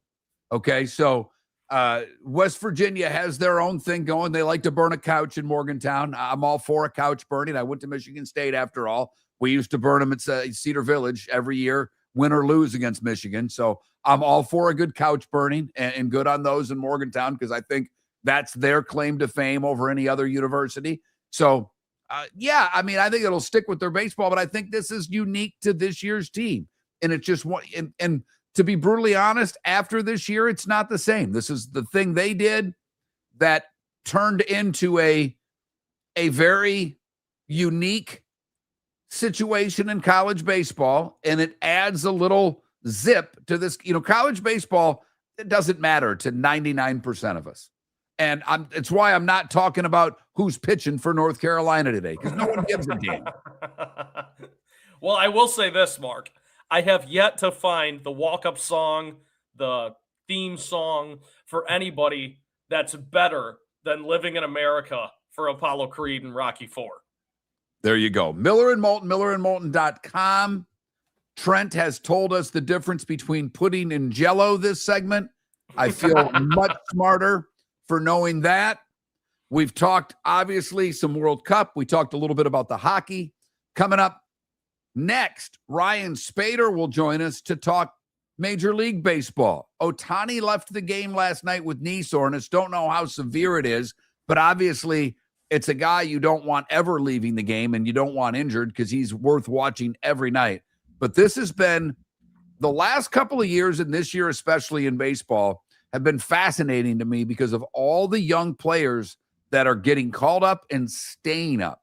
The White Sox in first place. They have had 12 players make their major league debuts. And yeah, one's the slugger who's not playing right now, the Japanese player that they were able to sign. This is mostly young guys. So it's a great scene in Chicago. The Rangers got back over 500. So the American League is trying to get some credibility back. The Rays and Yankees keep winning. And obviously, the Bravos have been fantastic all year long, as well as the Dodgers. We'll talk some baseball with Ryan Spaeder, Leigh Ellis, top of the 8 o'clock hour to talk the NBA Finals, and Mike Solarte to talk the Stanley Cup Finals an hour from now. Miller and Moulton. Mark Miller for Sleep Treatment Direct. They are helping me with sleep apnea. And by helping me, I mean curing me. No more CPAP machine. No more snoring. No more tossing. No more waking up exhausted. Their expert team got me the right treatment, fast and hassle-free. If you want to feel energized and get rid of your snoring, call Sleep Treatment Direct today. 444-1741. That's 239-444-1741. Sleep Treatment Direct. Sleep safe and The sound. Floor Meisters just doesn't sell Cortec and carpet. They also sell a lot of wood. And what better time than now to stop in and see the nice folks at Floor Meisters for some new hardwood for your home. With white oak wood starting at $4.99 a square foot, that makes it affordable for everyone. With 10 colors to choose from, they have a color for everyone. So stop in, 6281 Naples Boulevard, right next to Costco, or go to the web. It's floormeisters.com. Floormeisters.com. Floor Meisters, just keeping it real. American Paint Supplies, celebrating 30 years in Naples, is proud to be the exclusive Farrow & Ball dealer in Southwest Florida. The best thing to come from the UK since the Beatles, Farrow & Ball has the colors and paints at American Paint Supplies. See why all the designers and painters choose Farrow & Ball. For 30 years, American Paint Supplies provides the perfect pairing of service and expertise on 6100 Shirley Street in Naples off of Pine Ridge, or online at AmericanPaintSupplies.net. American Paint Supplies is your one-stop shop for all your coating needs. Your roof is your home's first line of defense. At Pelican Roofing of Florida, Ronnie John and their team bring years of experience to protect what matters most, your family and your business. From residential repairs to large-scale commercial roofing, we deliver honest work, fair pricing, and quality you can trust. An upgrade on your roof can lower your insurance costs. Don't wait for a leak to turn into a disaster. Call the experts at Pelican Roofing today. 1-866-9-PELICAN. That's 1-866-9-PELICAN. Online at PelicanRoofingCompany.com. CCC 13325. This is Miller and Moulton.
Go Raiders on your hockey take. That's one of the funniest things I've ever seen. Hockey players don't cheat because their wives are hot. You guys, I guess, look it, I'm not condoning cheating. I guess having been on the road with professional athletes for a good portion of my career, you have no idea the amount of women that throw themselves at athletes at all times. I traveled for 13 years with minor pro athletes. I've seen women leave their husbands to hook up with a minor league hockey player. I'm just saying, when you get to the pro level and the money involved, you have to understand it takes a whole different approach. And for those of you that want to say that it doesn't happen, fine. For those of you that say, yeah, their wives are hot, go Raiders, but to say they don't cheat's the most laughable thing I've ever heard. David Justice cheated on Holly Berry with my first wife's friend. My first wife's friend was not nearly as hot as Holly Berry, but she was sleepy. She was David Justice's side piece. Okay? That's just a fact. Airing it out. I don't know what I don't know. I don't know. I got you. I'm with you. People seem to think that these guys are they're superstars. They live such a different life than you guys could ever imagine.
Ryan, just want to make sure you can hear me now that I've got you put through to the board.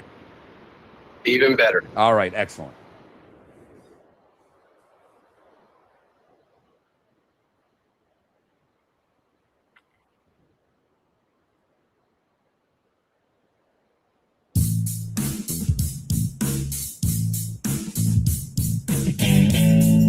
Welcome back to Miller and Moulton. Text the guys what's in your mind at 21,000. That's 21000. And now, here's David Moulton. Miller and Moulton, millerandmoulton.com. Trent Valley sitting in for David today. David will be back on Monday. We'll get into the NBA Finals next segment when Leigh Ellis joins us an hour from now. Mike Solarte to talk the Stanley Cup Final. But right now, we're excited to have back on the show Ryan Spaeder, former Marine, first of all, and thank you for your service, sir, but an MLB analyst and an author who gets into some of the stats. We've got plenty of baseball to talk about, but a lot of other things as well. Ryan, good morning. How are you? I'm excellent. Thanks for having me, gentlemen. Well, we're very excited. And Ryan, like I said to you off air, I was going through some of your posts on X, and the one that fascinated me, and I want you to break it down. I know you could spend 15 minutes breaking it down, but the Reader's Digest version, you basically said Bryce Hunter, who's batting third, should be leading off every game. And I'm an old guy. I'm 57, so I understand the get him on, get him over, get him in mentality. But that's not today's baseball. We've changed our approach to the game, and just give us a little explanation of not only why certain guys should lead off, but I also saw you comment on why your worst hitter should bat seventh. Go. Well, it's like you said, baseball's not the same. It's not the game that even I grew up with. And for all of the changes, one thing that hasn't evolved is the way that we're using the batting order. And, you know, it's funny because the analytics, the simulations, they tell you that the batting order doesn't really matter.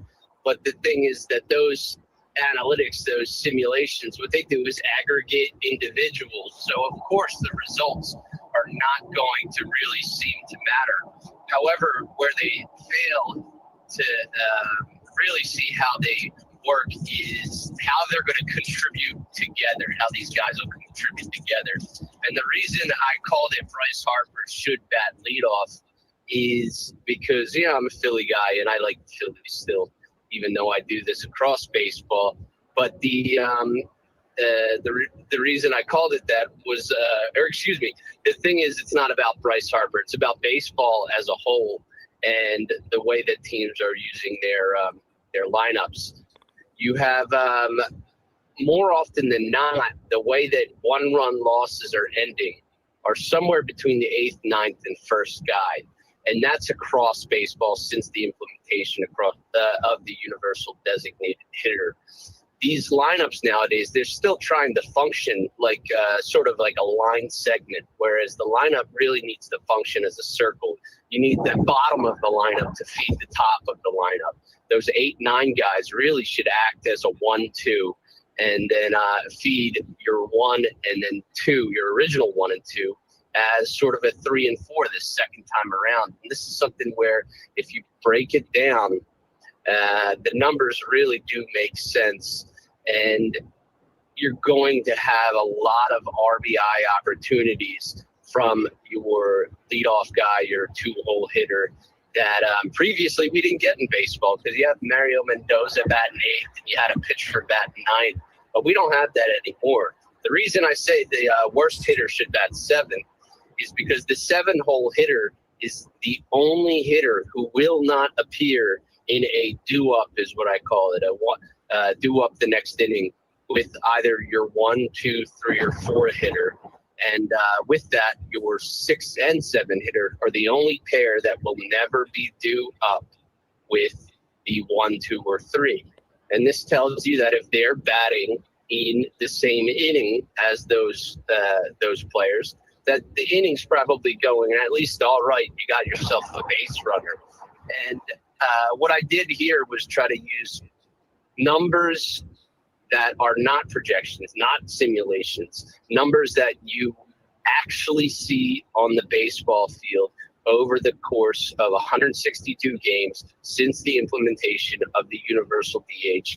And what it showed me was very clear that your best overall hitter should be batting leadoff. You need your best power guy hitting either 2nd or 4th. Kind of with 4th, you got the old school mentality there. And then you kind of have the lineup go down and skill from there. And if there's got to be a hard end to it, it's got to be the 7 guy. And then you sort of try to reset 8 and 9 with a stronger bottom of the order right into the top.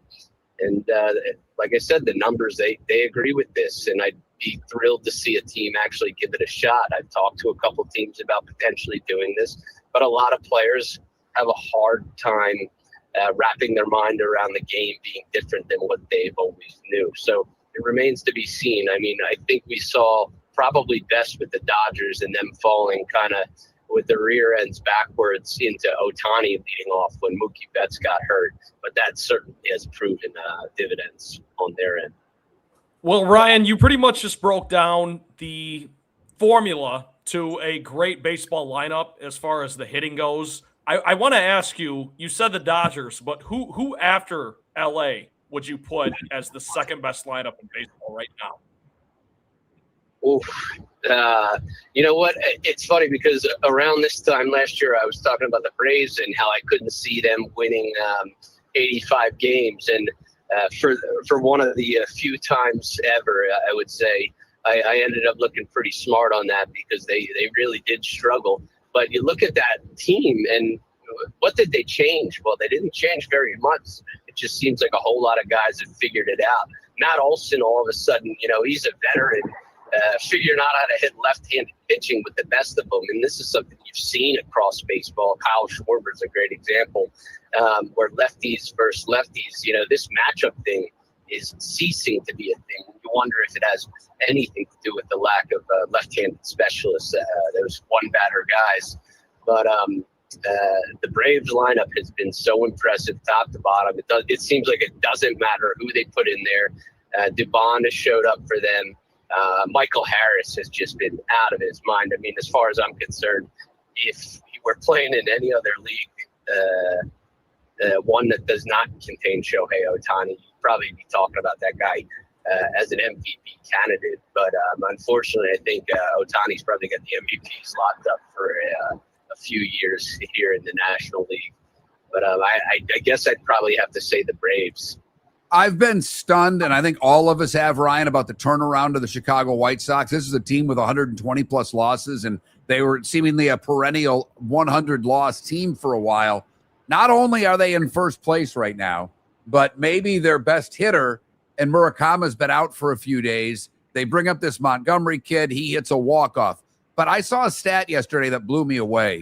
They've had 12 guys, and I know Murakami is a player who played in Japan, so it's not like he's a rookie by default, if you will. But they've still had 12 players make their major leagues debuts this year with the White Sox. We are, to me, at an unprecedented time where teams, for financial reasons and other reasons, are bringing guys up sooner than later, and these young kids are delivering. I mean, baseball's I know we've got a labor problem that could hit next year, but between now and the World Series, we're watching a youth movement that I don't recall in a long time in this sport, Ryan. I agree with you, and I think that a lot of guys will probably stress. A lot of these young guys will stress over the labor agreements and the labor disputes. But in hindsight, when they reflect on their career, they're going to look at it as maybe the best thing that's ever happened to them, because it got them into the big leagues sooner than they otherwise would have. And I'm not sure that that's the case with the White Sox, because frankly, I think Chris Getz has done incredible things with that team. And he very well may be the brightest general manager in baseball at this point, the way that he has put this team together and turned it around so fast. You mentioned Murakami, and I think what's most impressive about this guy is we have seen now for north of 2 decades, players from Japan have come over to the U.S. and when they have succeeded, it's been succeeding in terms of their ability to hit for average and get on base. We haven't really seen a guy come over and hit for power like he did in Japan. Even Hideki Matsui was, I don't want to call him a disappointment. And maybe I do, because I'm still a little bit scorned over the 2009 World Series. But even Hideki Matsui didn't hit for the pop that folks thought he was going to.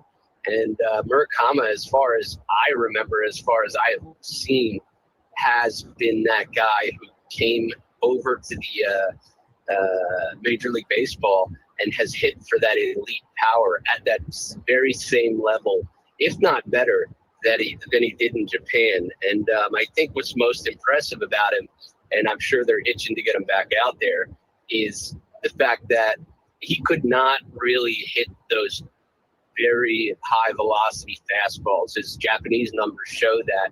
And he figured it out because he certainly is hammering fastballs here in Major League Baseball.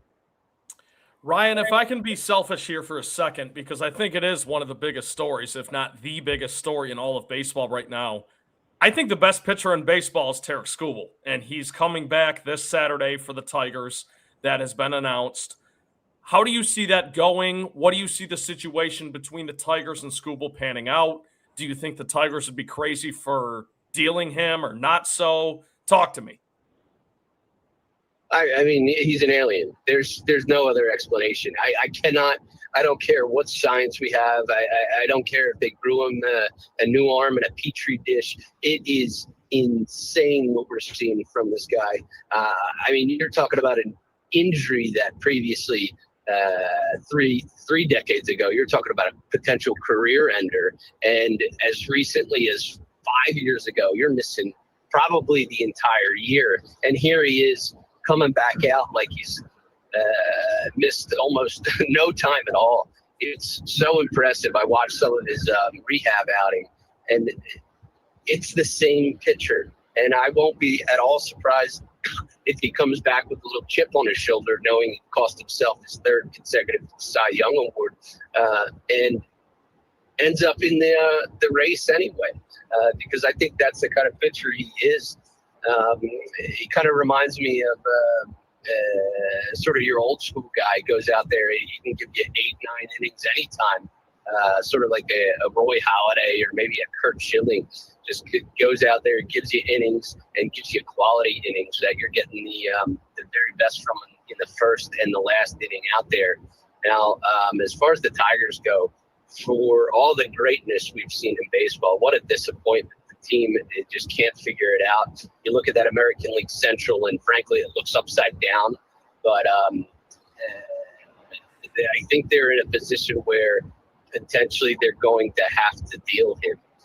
Because it's a situation where they're probably not going to sign him, given who his agent is, and I think that's a shame for Detroit, because I do think it is important to keep your homegrown guys in your home team uniform. But I think it's a situation where they're stuck between a rock and a hard place, and they're going to have to deal them. And frankly, I don't think they're going to. You cannot get a fair deal for a Tariq Skubal. And frankly, I feel that way most of the time when you're dealing with prospects, because oftentimes guys, they're so highly touted, they don't pan out. And I think in a situation like that, when you're talking about getting prospects who are quote unquote major league ready, well, if they're major league ready, why aren't they there? Especially to call back to what we were talking about earlier, in a year when everybody's getting the call. Yeah, and fortunately for Detroit, their young kids playing great. It's a lot of the other ones that aren't. All right, in the National League, we've got a bunch of teams in and around 500. The Pirates, the Diamondbacks, the Nats, the Marlins are now a game below 500 after winning 8 out of 10. We expect the Phillies and Chicago to be in the postseason. St. Louis, a few games over, that they're in a playoff team right now. But out of Arizona, Washington, Miami, Pittsburgh, which one do you think will still be there at the end of August, if you know what I mean? I think you might actually get 2 out of them, but I'm not sure St. Louis is going to hold on for the long run. I do think they have a very good club, and they have some good young ball players. Pittsburgh concerns me with their bullpen, because otherwise they are an elite baseball team. So if they can figure something out with the bullpen, you're looking at a team that could go on a run if they're able to get to the postseason. I mean, pardon me, their offense is absolutely scary. The D-backs is a team that I really like. They're a team that could really benefit, in my opinion, from using that Feuerbach optimization, that lineup optimization that I talked about earlier. One of the key focuses of that lineup is, well, what do you do with your 3-hole hitter if it's typically your best hitter? Well, I think it's a situation where your 3-hole has to be a guy, right, sort of like a Corbin Carroll, somebody who can make something happen with 2 outs, because the 3-hole's the only one that's getting a 2 out at bat per game. Right. Everybody else is around 0.5. Can make something happen with 2 outs, nobody on base, and can transition that lineup during rallies, because you got to keep in mind, because even though the 3-hole is seeing a lot of running position opportunities, if you break them down by inning, the reason they lead over many of the other spots is because of that first inning, and all of those first inning opportunities are coming with less than 2 outs, which are not those quote unquote clutch situations. So you need a guy who can not necessarily clear the bases when you get one of the first 2 guys on, but keep it going into that cleanup spot. Ryan, we're up against a hard break. I got to cut you off, my friend. Thanks so much for your time, Miller and Moulton. No, I always get along. Thanks. This summer, there's only one place to experience the roar of the World Cup, at the British Open Pub in Bonita Springs, your World Cup headquarters, where the team is bringing every match live, full sound on every TV across the patio, with daily food and drink specials from the opening match on June 11th through the final on July 19th. Catch the electric atmosphere for every England and USA match and all the matches in between at the British Open Pub, Bonita Springs, at the shops of Pelican Landing, where the World Cup comes alive. Your roof is your home's first line of defense. At Pelican Roofing of Florida, Ronnie, John, and their team bring years of experience to protect what matters most, your family and your business. From residential repairs to large-scale commercial roofing, we deliver honest work, fair pricing, and quality you can trust. An upgrade on your roof can lower your insurance costs. Don't wait for a leak to turn into a disaster. Call the experts at Pelican Roofing today. 1-866-9-PELICAN. That's 1-866-9-PELICAN. Online at pelicanroofingcompany.com. CCC 1332512. Cape Coral Police Department is growing, and they want you to be a part of it. They're hiring new officers. Starting pay is between $74,000 and $90,000, depending on your experience. And with a $10,000 hiring bonus, you could be making $100,000. Enjoy paid holidays, off-duty details, plenty of OT opportunities. They're also hiring dispatchers and professional staff.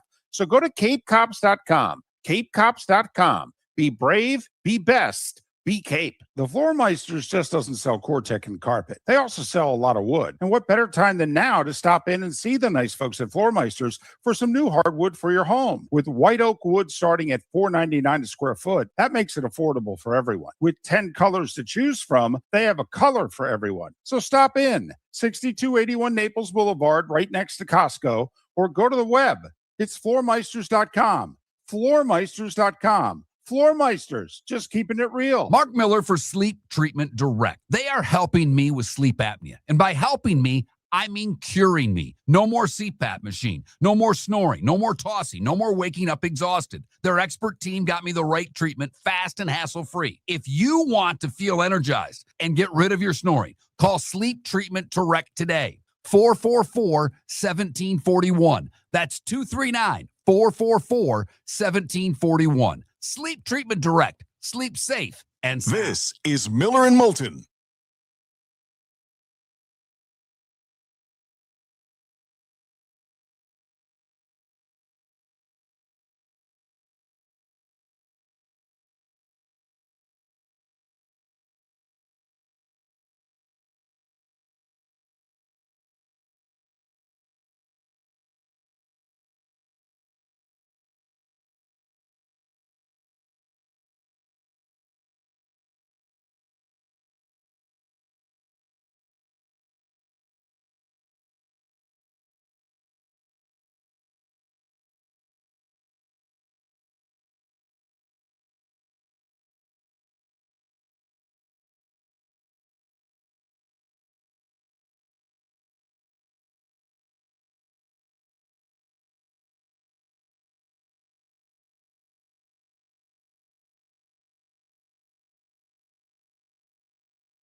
Sorry, Javier. It was tough to get another question in there. He went 30 seconds long as it was.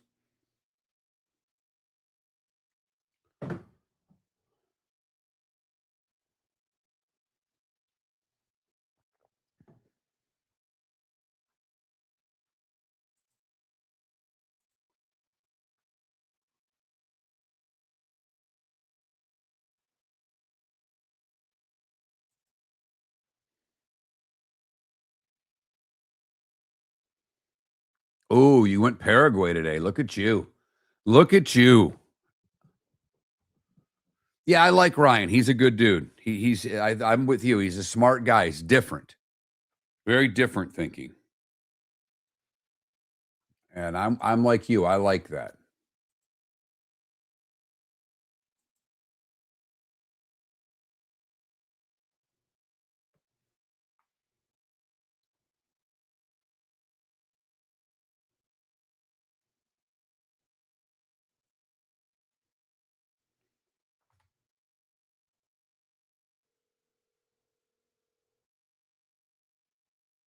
Good morning, Lee. Mark Miller. I'm excellent. How are you? I was about to go to bed 2 nights ago. I really was. When you get up at 5 o'clock in the morning, you're like, do I need to watch this game? And I'm like, all right, I'll give it the third quarter and see what happens. And damned if we didn't get history.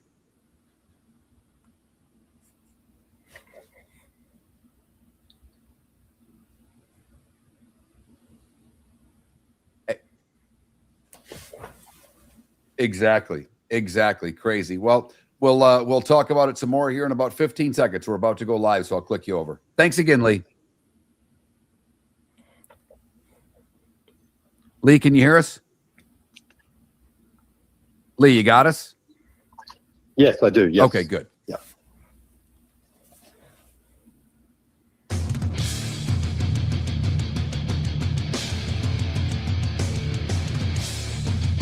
You're listening to Miller and Moulton, coming at you from the Floor Meister Studios. Floor Meisters, keeping it real.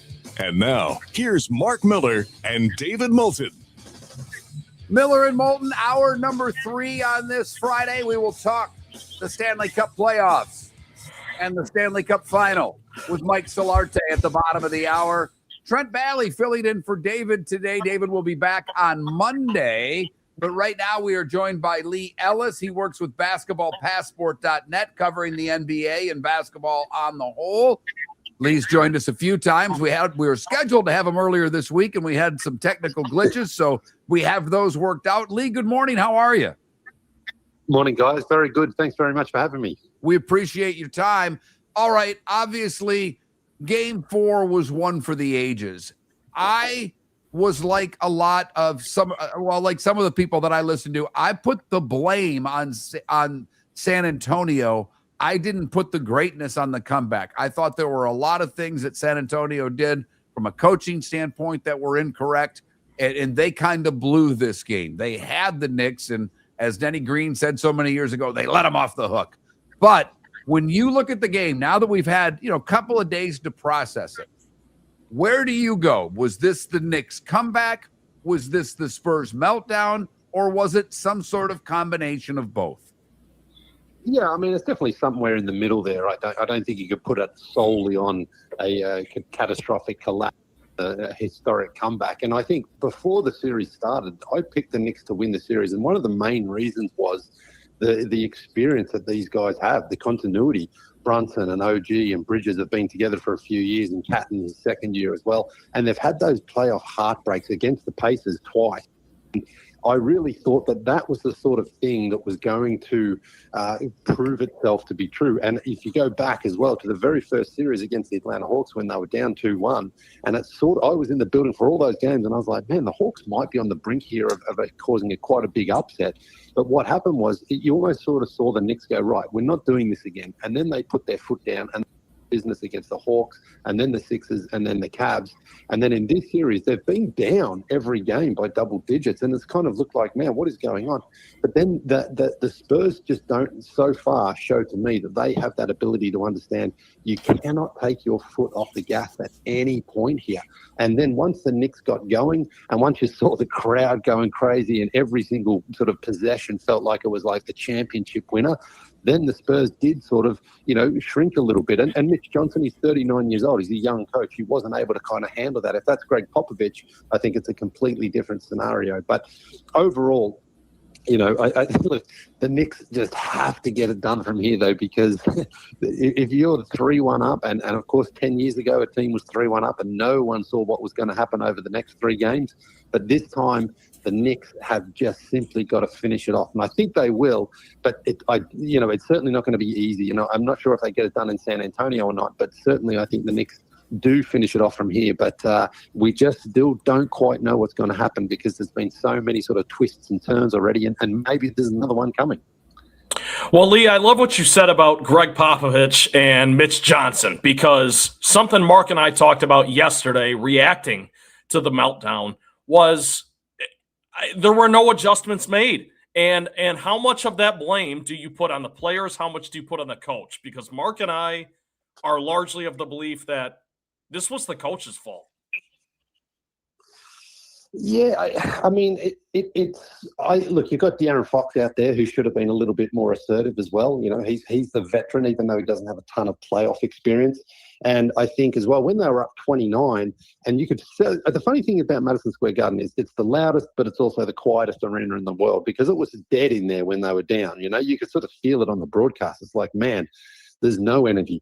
Then they start getting a couple of baskets and things change, of course. But I think for the Spurs, it was just a feeling of like, we're so hot from three. They hit everything. They set a record in that first quarter. And it's like, we've built up enough of a cushion that there's nothing they can do here. And they just sort of didn't quite sense when the comeback was happening. So I think, again, you can put a bit of blame on everybody. Wembanyama missed those two huge free throws as well. Now, I don't want to blame him. He's been phenomenal. They wouldn't even be there without him. But there's a lot of little things that sort of collectively added up to make it a catastrophic, letdown by the whole team there. So I think, again, this is a whole learning experience for Mitch Johnson at 39. He's handled things well, I thought, in terms of his composure in the press conference and things like that.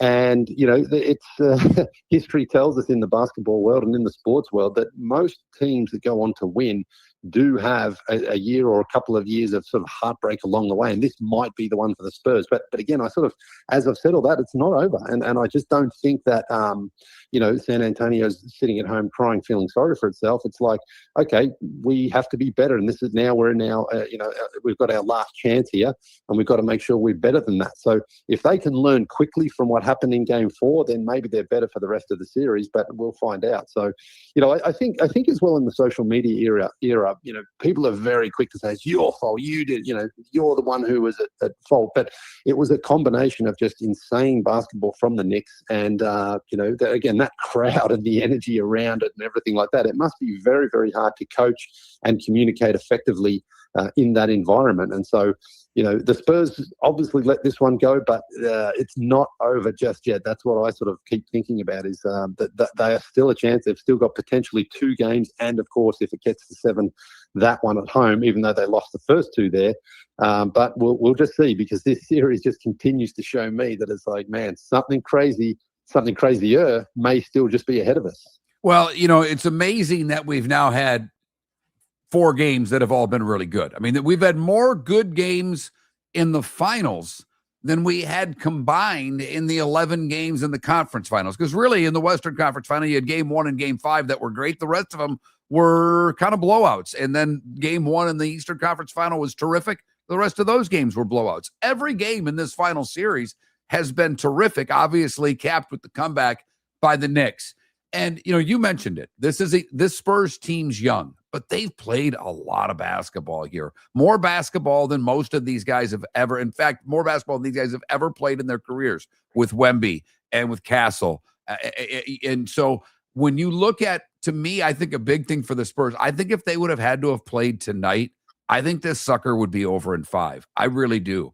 I think after that loss, I think, I don't know what they did yesterday, but if I'm Mitch Johnson, I'm like, guys, go get dinner. Go hang out with your friends. Get out of here. I don't even want you to touch a basketball today. We'll come back today. We'll practice, and then we'll get ready for the game on Saturday night. Usually it's the older team that needs more time off. Leigh, I think this extra day is going to really benefit the Spurs. Well, that's right. I mean, it gives you a chance to sort of, like you say, I think actually step away from the game for a day. You don't need to hit the gym up straight away. Like, okay, guys, let's not run and hide from this one. Let's face up. Let's watch the film together. Let's see what we did. Let's sort of go through the pain here, knowing that we have another chance. And I think that's probably something that Mitch Johnson did, is like, let's, just give our brains and give our emotions a chance to calm down and then gear up and get ready to go again, because we're going to have our fans behind us.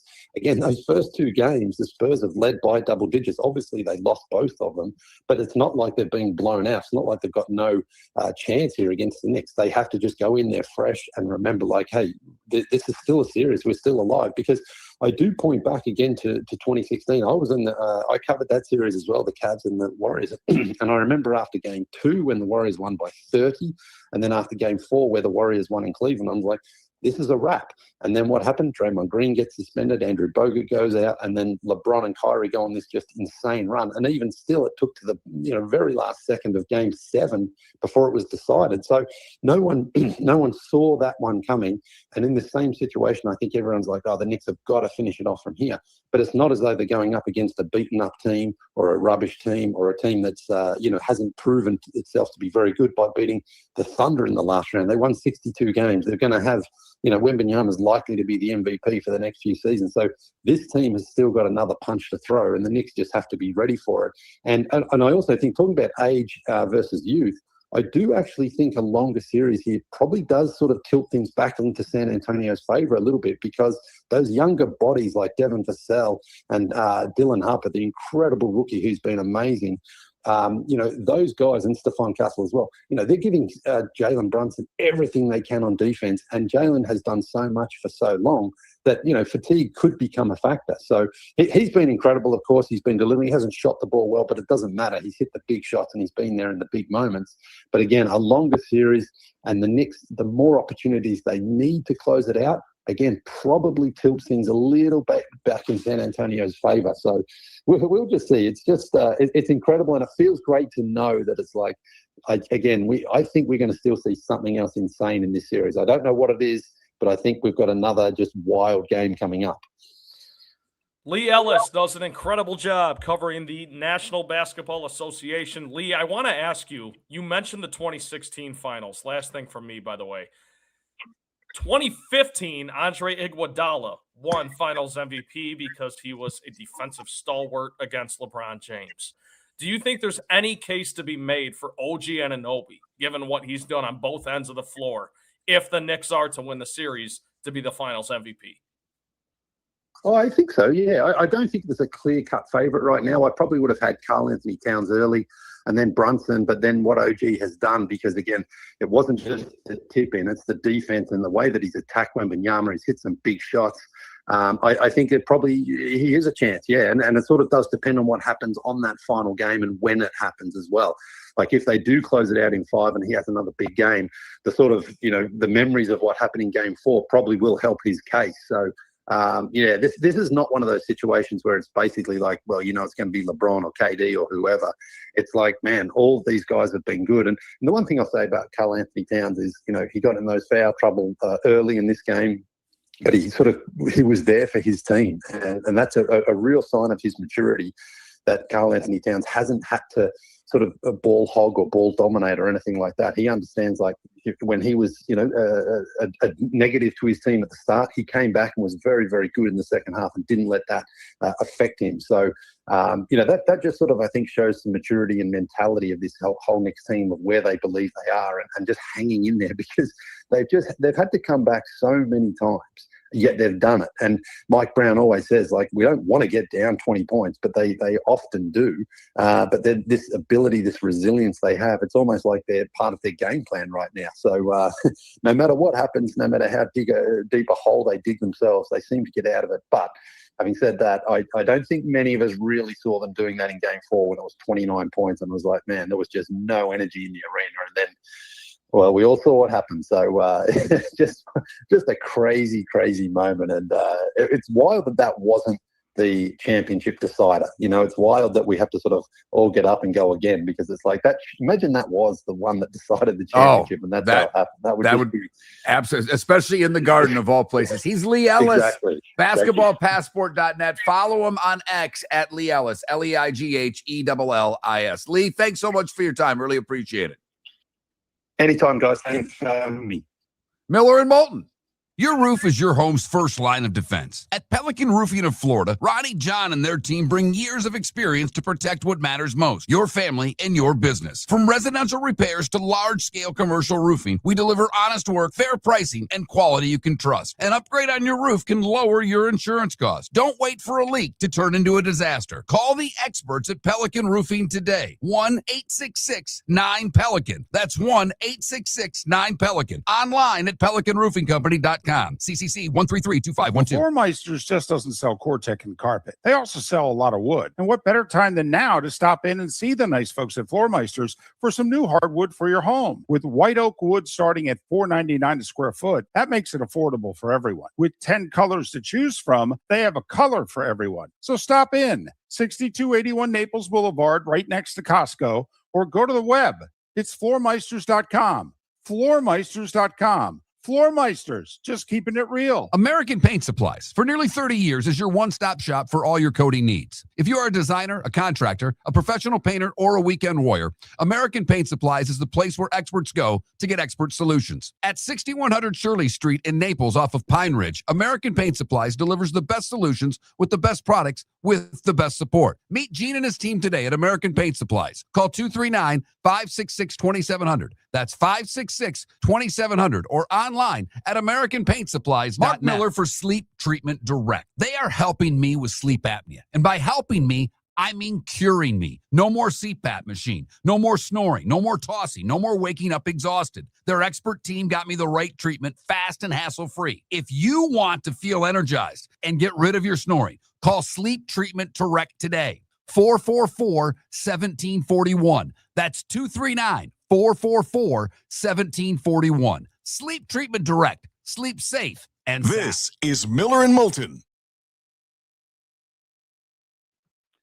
I don't think, Barry, I don't think the hungrier thing is part of it. I just think the Knicks are a little better. I think the experience part, that's the only thing that you might have something there, that the guys that have played for the Knicks have been in the league longer. They understand what they have here. But look, they've had a much easier road. I mean, we all know they've had an easier road to get there.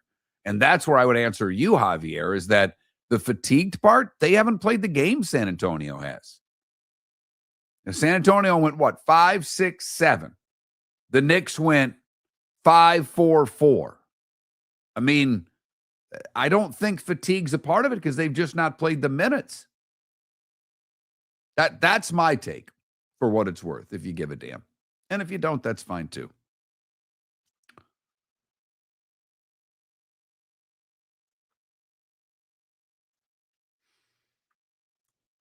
Javier, question for you, because I think I'm cooking what I think might be the best thing that I make, and it's not necessarily my own recipe, but it pretty much is. And I make a salmon with a chipotle maple syrup glaze, and I don't really love salmon, but it's the best thing that I make. So I'm asking you as a chef, is the best thing that you make something that you don't love?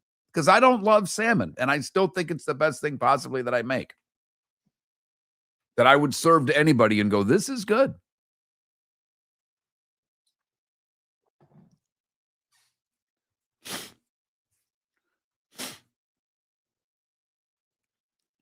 And did Thomas Keller serve something that he absolutely hated to eat? That would be my other question there to the chef in the room. But I do, Barry, I do think the experience, if you want to equate experience with hungrier, then you may have a really good point, because those guys, you know, they know, you know, I mean, Brunson's won at the high, you know, at the highest level in college, but I mean, they know that how many times you get. Did he really? That's hysterical. That's fantastic.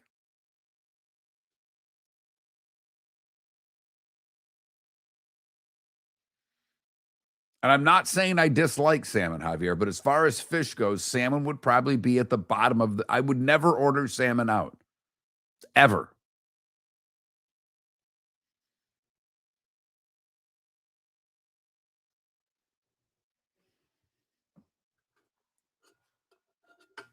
But the wife and daughter love it, so I'm stuck.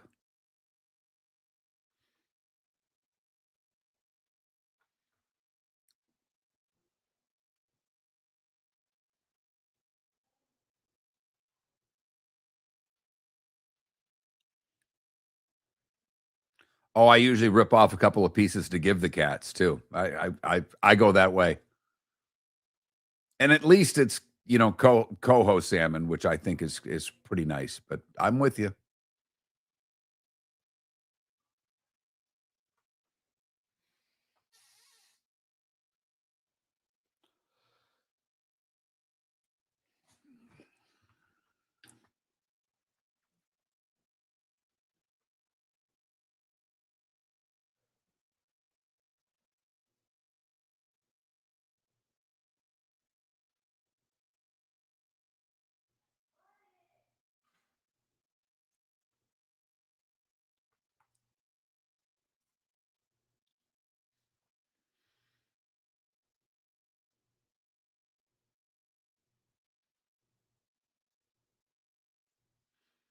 And from that standpoint, Javier, where if you see it, where would it be from that you say I should order it? Like if I'm at a restaurant and I see X salmon, that I should say, okay, I'll get this.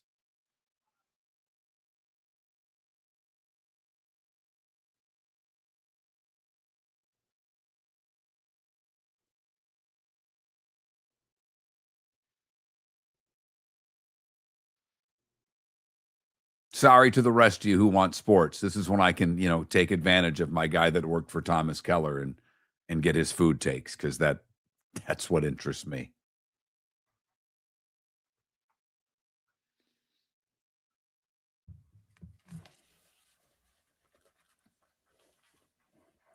Is my mic any better? It's not bad when we both go, but when there's a guest, you're much louder for whatever reason. I don't know why. That's weird. Welcome back to Miller and Moulton. Text the guys what's in your mind at 21,000. That's 21000. And now, here's David Moulton. Miller and Moulton, millerandmoulton.com. David will be back on Monday after a brief hiatus from the show, so looking forward to getting my guy back. We're coming up on 20 years this July, for what it's worth. Next month will be 20 years on air for Miller and Moulton, which for a while there, I wasn't sure if it was going to happen a few times. And most recently, in the past couple of weeks, I just I didn't know if Trent was going to be a permanent guest host, for crying out loud. But good to know that David plans on being back Monday, and fired up to get him back in the saddle. There will be discussions over the weekend. I don't know how the voice is. I will offer my services on the starting five. I will bet everything I have that he refuses.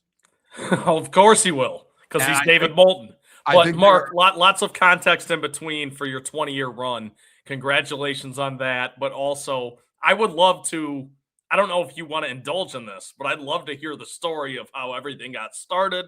We've told it a million times. It's very simple. We met in front of the building and did it in 4 minutes. So it took a lot less longer than this segment will for David and I to do a show together. And actually, I talked about it the other day. It may have been when Seth was on. So I'm not to be a jerk, but I literally in the last 10 days have told the story. So I think most everybody's heard it a couple of times. But my biggest question really for the anticipation of one David Moulton returning on Monday, for those of you that watch on YouTube or Twitch, is he Grizzly Adams or is he clean shaven? And I think that is I think that's a bet we need to make among those of you in the Twitch and YouTube audience.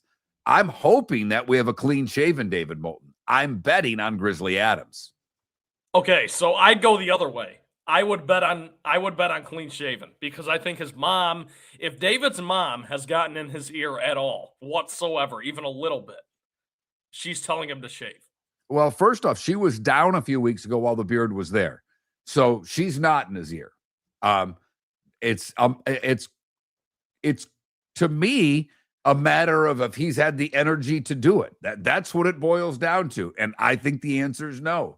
I think we're going to have a full, this is going to be John Daly-esque by the time he comes back, if that has not been shaven, because the thing grows quickly. David's got a great head of hair and a very thick beard and mustache. So it is going to he is going to be ready. He could have switched with the beard from Bruce Springsteen to Jerry Garcia by the time this is done. I think, Mark, that he's been away from the show for so long for the right reasons, obviously. Get better, David. We love you. I think he's been away for so long that that's one of the few things that he knows he can control, and he will be shaven. Yeah. I don't know. He's had it for over a month. He's had the ability to shave. Well, he's had the ability to shave every day for the last month and hasn't. And he's complained, I need to shave this, and he doesn't. So I just think, fatigue has been all over him, and that's the last thing he wants to do. So, sharp dressed man, legs. I don't know what ZZ Top Tongue he's going to do. If we could actually play music, I'd be ready for him on Monday. But we will see. That's my only question. That's really it. Because I know he won't let me do the starting five, even though I'll offer, just because I want to give him a break coming back. But what we will see on Monday, for those of you on Twitch and YouTube. Pelican Roofing of Florida text line is open, 21,000. Pelican Roofing of Florida, 1-866-9-PELICAN. 1-866-9-PELICAN. Commercial, residential. We are in hurricane season, but I'm convinced we're not going to have a hurricane again this year. The reason we didn't last year is that my wife and I got a generator. And now that we own a generator, we'll probably go a good 10 years with not having to use it. That's just my guess. That's the way things work when you spend a lot of money on something. So I hope that's the case. Trust me, I would think it would be the best investment I've ever made if we can go a decade without a serious storm coming to Southwest Florida. After the past few years that we've had, Tampa had to deal with it. Obviously, Lake City had to deal with it. We all know what happens this time of year. So obviously it's something that you cannot, after going through a couple of decades where tropical storms were parties down here, holy cow, the last few years have been just our worst nightmare throughout Florida. And with hurricane season here, I can't say enough. Get your roof checked. Pelican Roofing of Florida, 1-866-9-PELICAN. By the way, the British Open Pub, they're our proud sponsor of all the World Cup action. Tonight, the U.S. plays. So if you're looking for a place to go where the volume's going to be on and everybody's going to be all in, the British Open Pub in Bonita Springs is Miller and Moulton's home for the World Cup. If you're looking for somewhere to go, new ownership, they've cleaned up the menu a little bit. Some of the same bartenders, though, because they, Donnie can still pour you a mean draft beer. He's got that down. No doubt about that. So, I may venture out. I won't do it tonight. There's no chance I'm doing it tonight. It's too late, and there'll be two nuts in there. But I may for a day game, and I probably will do an England game there because they get the chance going. All the English folks make it over there. They get the chance going. I find that to be absolutely just an absolute riot. It is the crux of our poll question today. The I believe chant. Is it great? Is it okay? Or is it lame? Right now, half of you saying it's lame. I'm on team lame when it comes to this. I don't know what's lame about it. I can understand if you think it's a little wimpy or stupid, but yes, wimpy, how can you at least not say it's okay? It's fine. It gets people fired up. It does? Yes. Who? The people at the games, the American Outlaws, as you like to call them. Well, that's not what I call them. That's what they call themselves. I know. My brother is one. He has the American Outlaws. Given themselves. Yes. Okay. I didn't make up the American Outlaws. That is the name of the U.S. fans. Yes, you're right about that. My brother is one. He pays money every year to be an American Outlaw. So I got you. But I just don't see how it can be lame. It's a good chant that unites people. It sounds like something I would hear at a U8 baseball game. Okay? Yes. There are a lot, put it this way. Gator fans going to get ticked at me. I don't think the 2-bits chant's great. This is where you're going to get angry because I think the Georgia Bulldog stuff, I like when they do their what's that coming down the track thing. I think that's cool. And I know you want to hate it because of reasons in your personal life. No, not really. I have a soft spot for Georgia. I always have. I've had a great time at games in Athens. I've been to road games. I have nothing disparaging to say about my time doing Georgia games. I think the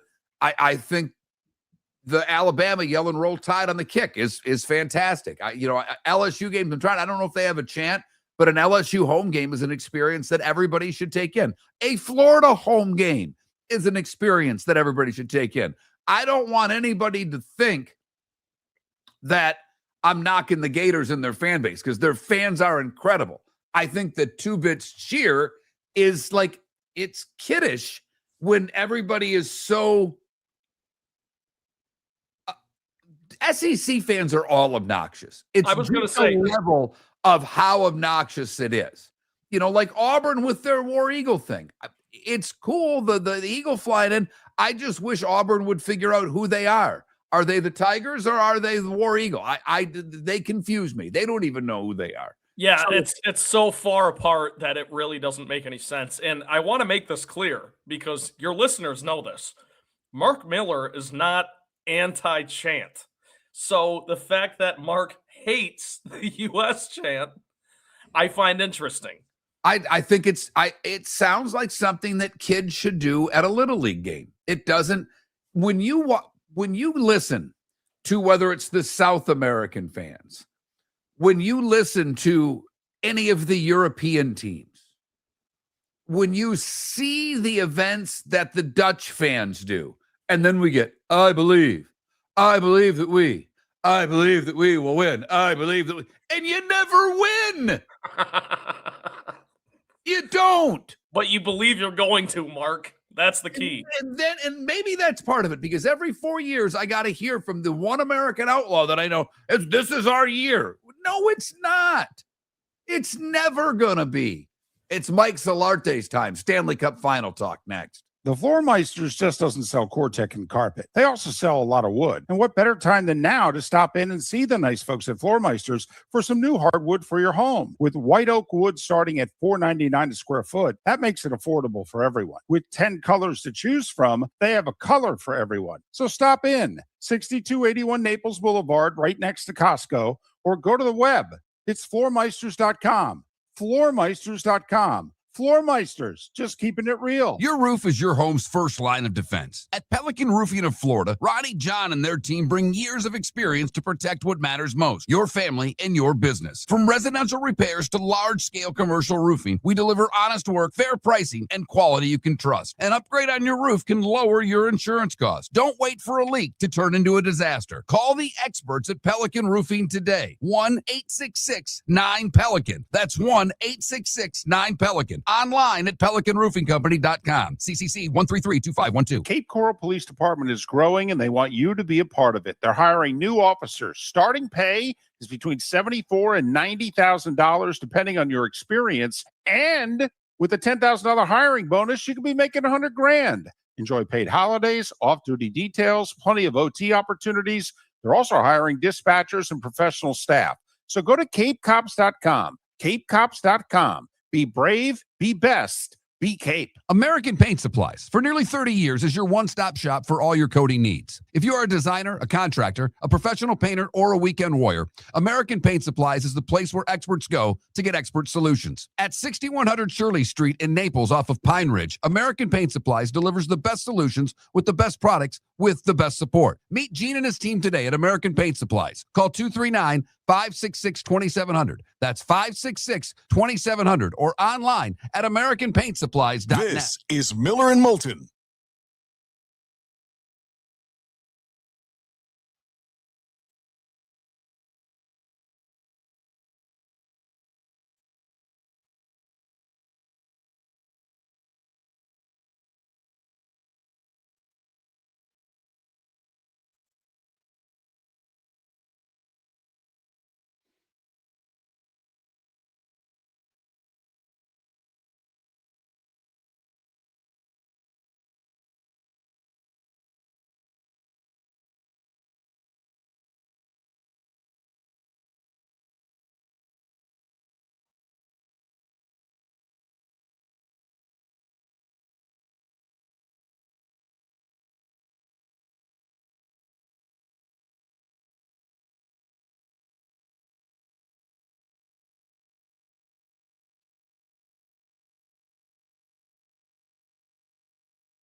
But Puck, I would argue, at least with Alabama, there's no. I mean, what are you going to have for a mascot for the Tide? Why they have an elephant, I have no idea. But you have a mascot, and your chant's a different animal. It just, from the outside, I'm just telling you, it looks odd. Okay.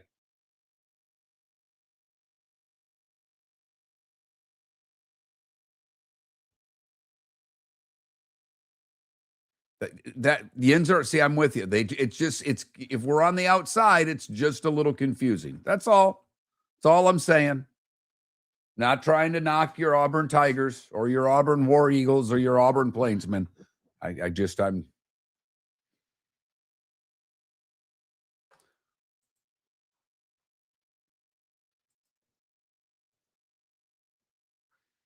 mean, they have a fighting chicken in South Carolina. So, I mean, it's confusing to all of us. I've got to be honest with you.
Oh, I've been to a bunch of South Carolina games. I'm aware.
You got us, Mike? I do. Okay.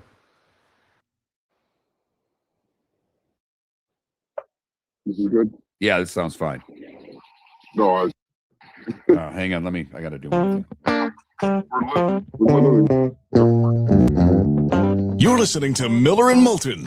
And now, here's Mark Miller and David Moulton. Miller and Moulton, David with the day off. He will be back on Monday. Trent Valley, kind enough to fill in for us most of this week.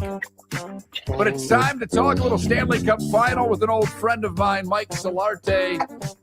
Mike was the first guy when I worked in Raleigh, North Carolina, to introduce himself as a member of the media, took me out, showed me where to go in the town, and Mike and I have gotten along ever since.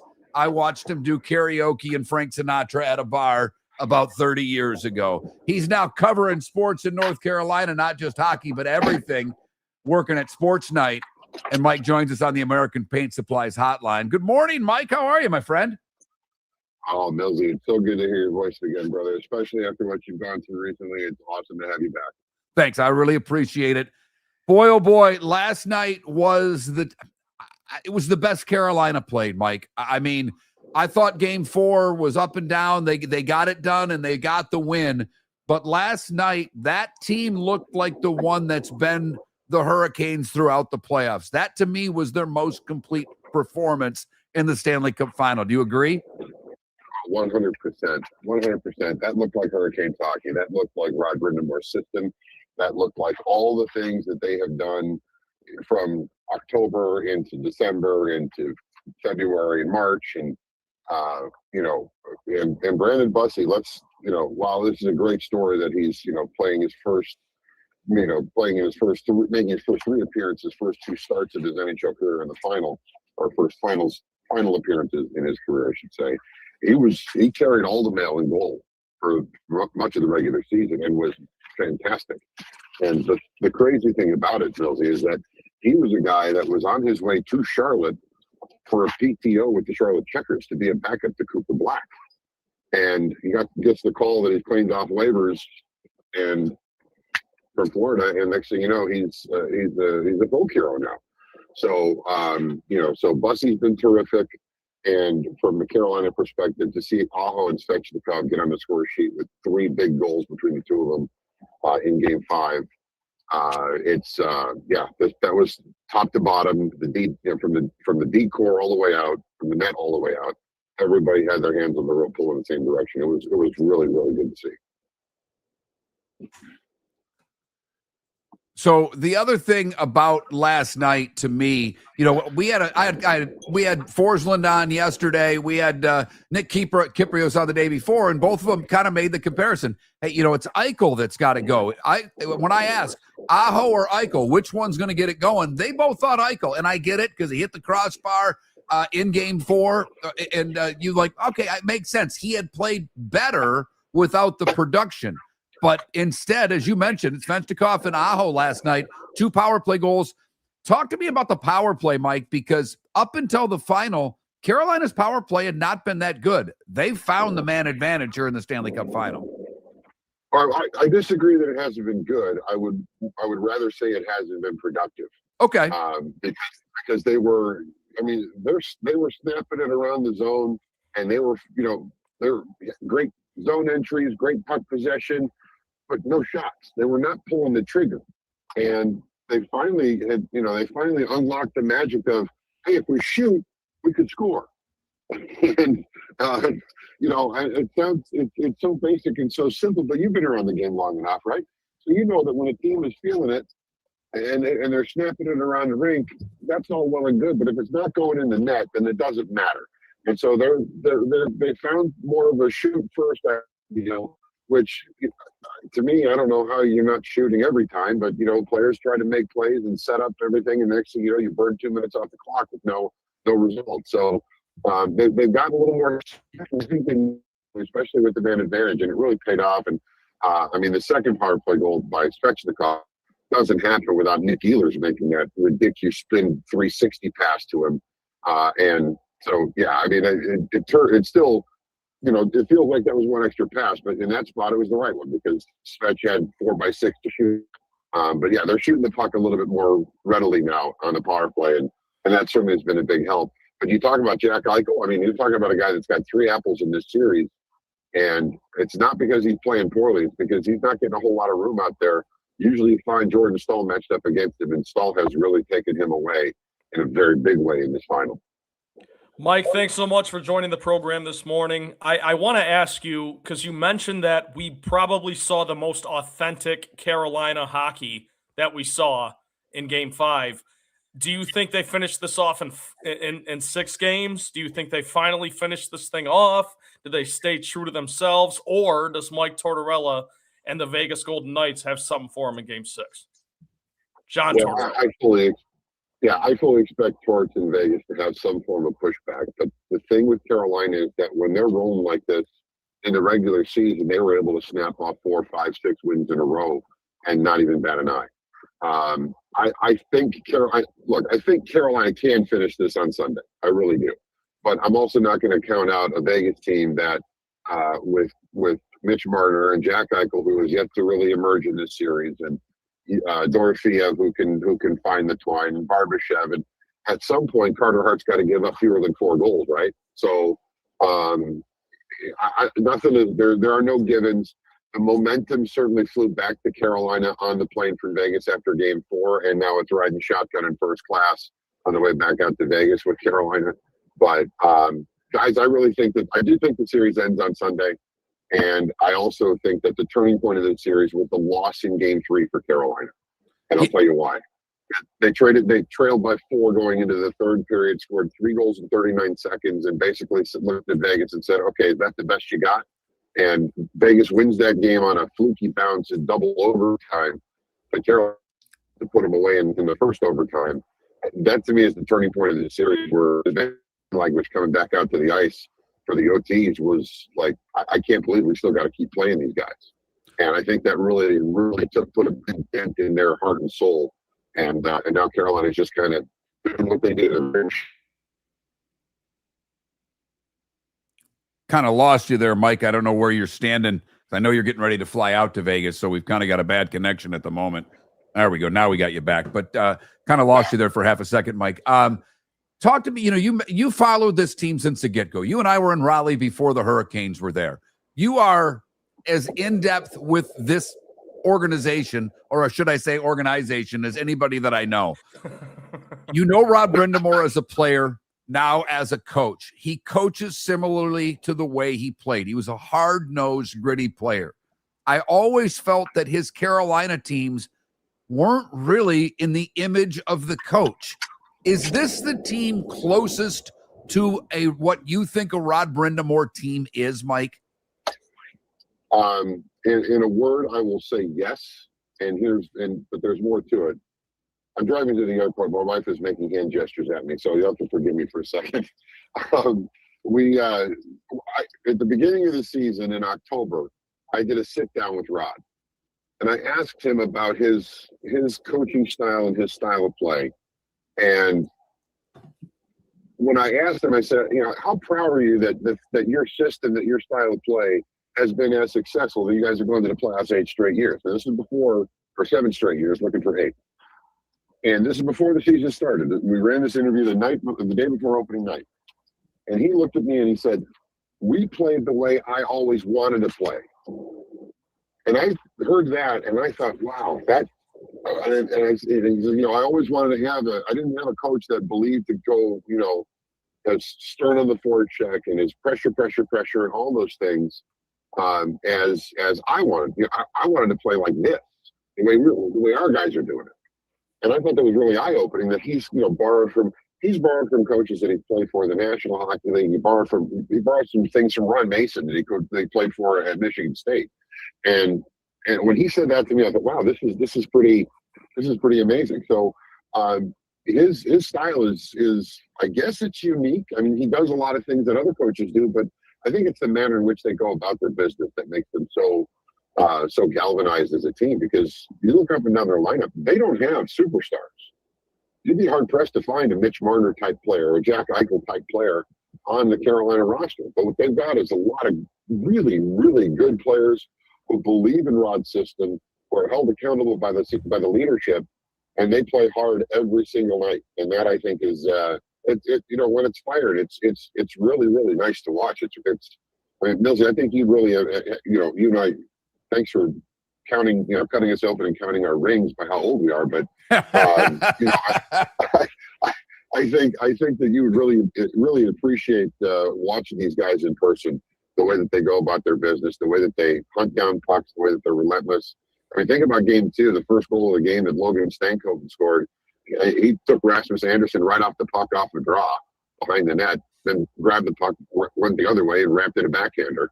And that's just their relentless mentality. They're a bunch of dogs, man, and it's when they're rolling, it's fun to watch. Do you think that style is enough to get the horse in the barn, if you know what I mean, Mike? Oh, absolutely. I mean, it's been good enough to get 3 wins, but the 4th one is the toughest. And like I said earlier, I think that Vegas they're gonna push back. They're gonna have something for Carolina in Game 6. It's a matter of Carolina having to weather the storm for the first probably 5 minutes of that first period, because Vegas is not shy about taking the body. And and it's an interesting concept too about the whole, they're getting out hit. Well, Carolina has puck possession 65% of the time, so you're really not hitting anybody when you got the puck. So they're going to get out hit most nights, but they're not shying away from the contact either. And that, I think, is really, this is a bunch of guys that can play at a very high level, and they're not a bunch of wallflowers. They're gonna play it tough. So I do think they can get, this style is enough to get them across the finish line, and it's been good enough to get them to 3 conference finals and now a cup final under Rod Brind'Amour. His resume is writing itself. Yep. In terms of head coach. No doubt. And I love your point on Game 4. The goal you just mentioned by Stankoven, I thought was the turning point of the series, because that was like, okay, we're going to outmuscle you. We're going to get down low, because Vegas's defense has done a nice job of preventing the forecheck, because I think they've been the best defense that Carolina's faced, because they're moving the puck pretty well when it's dumped in at times. So I've liked that aspect of Vegas's game. But I want to finish up with the MVP, the Conn Smythe. It seems like it's Jordan Staal's right now. I would make a vote, and I could be way off base, but Shane Gostisbehere to me has been maybe not a Conn Smythe, but damn, he's been an unsung hero in this series. He's played, we think of him an offensive first defenseman. He's sacrificed the body. He's made some plays breaking up passes, and that power play goes with him. I think he's been an unsung hero in this series for Carolina, Mike. No, you're absolutely right. Gostisbehere has been tremendous, and you're right. He's not going to get Conn Smythe consideration, but every guy in the room knows what number 4 is bringing to the table every night, and the way that he is, like you say, quarterback in the power play. And and it's some of the stuff you see, some of the stuff on social that the Hurricanes post, that the mic'd up stuff. They scored the 1 power play goal, and before the draw, they're talking, and Sebastian Aho says, "All right, what do you want to do?" And it's Gostisbehere saying, "Possession, hold low." And so, basically that's the play call: possession, hold low, and then they win the draw, get it to Aho on the half wall, and he's down in the corner possessing and holding low, so everybody can filter and move and bang, then make a play and they score. Ghost has been the quarterback of that D-core when it comes to their power play. And the Conn Smythe, getting back to that, is it your final MVP or is it your MVP of the playoffs? It's the latter. And you know that. Exactly. But here's the thing. While everybody could look to Carolina if they do win the Stanley Cup, and nothing is, the horse is not in the barn, as you mentioned. If they do win the Stanley Cup, people are going to say, well, Logan Stankoven did this, and Taylor Hall did that, and Jackson Blake did such and such, and Frederick Anderson was so good for the playoffs.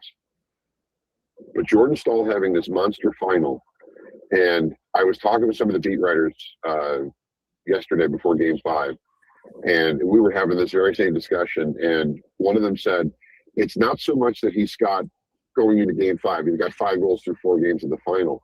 It's that defensively, he shut down top-line centers in every series, from Brady Tkachuk to Nick Suzuki, and the top center in Philly, his name's escaping me now. But Jordan Staal's been matched up on all of them, and he's taken them all away, and Jack Eichel's got 3 apples in this final. I mean, that alone is Selke stuff, and he's also kicking in the offense. So, Jordan Staal's at the head of the list, in my opinion, excuse me, for the Conn Smythe. But there are a lot of guys that have had their fingerprints all over these finals, or this final series, I should say.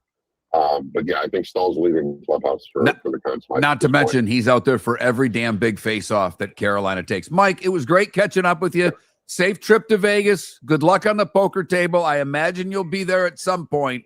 And maybe we can. I think that they do, Mike. I believe that they do. And we'll check in maybe at some point if there is a Game 7. But if not, I know you cover everything Carolina. We'll check in before football season and get your take on the Panthers. All right?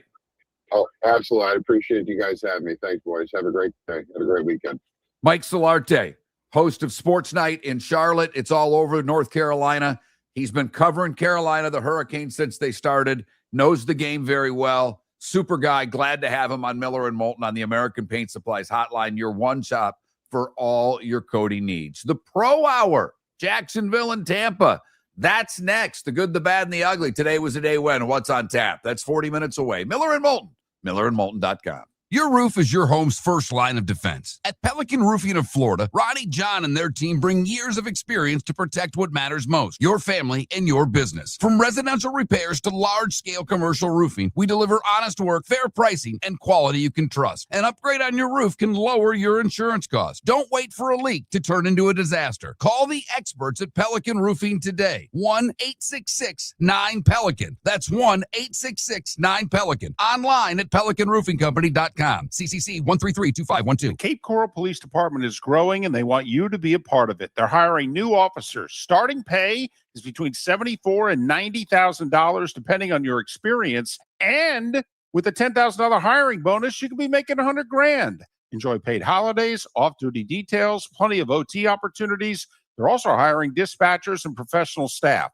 So go to CapeCops.com. CapeCops.com. Be brave, be best. Be Cape. Mark Miller for Sleep Treatment Direct. They are helping me with sleep apnea. And by helping me, I mean curing me. No more CPAP machine. No more snoring. No more tossing. No more waking up exhausted. Their expert team got me the right treatment fast and hassle-free. If you want to feel energized and get rid of your snoring, call Sleep Treatment Direct today. 444-1741. That's 239-444-1741. Sleep Treatment Direct. Sleep safe and sound. Floor Meisters just doesn't sell Cortec and carpet. They also sell a lot of wood. And what better time than now to stop in and see the nice folks at Floor Meisters for some new hardwood for your home. With white oak wood starting at $4.99 a square foot, that makes it affordable for everyone. With 10 colors to choose from, they have a color for everyone. So stop in. 6281 Naples Boulevard, right next to Costco, or go to the web. It's floormeisters.com. Floormeisters.com. Floor Meisters, just keeping it real. American Paint Supplies, for nearly 30 years, is your one-stop shop for all your coating needs. If you are a designer, a contractor, a professional painter, or a weekend warrior, American Paint Supplies is the place where experts go to get expert solutions. At 6100 Shirley Street in Naples off of Pine Ridge, American Paint Supplies delivers the best solutions with the best products with the best support. Meet Gene and his team today at American Paint Supplies. Call 239-566-2700. That's 566-2700 or online at AmericanPaintSupplies.net. No! This summer, there's only one place to experience the roar of the World Cup at the British Open Pub in Bonita Springs, your World Cup headquarters, where the team is bringing every match live, full sound on every TV across the patio with daily food and drink specials from the opening match on June 11th through the final on July 19th. Catch the electric atmosphere for every England and USA match and all the matches in between at the British Open Pub, Bonita Springs, at the shops of Pelican Landing, where the World Cup comes alive. This is Miller and Moulton.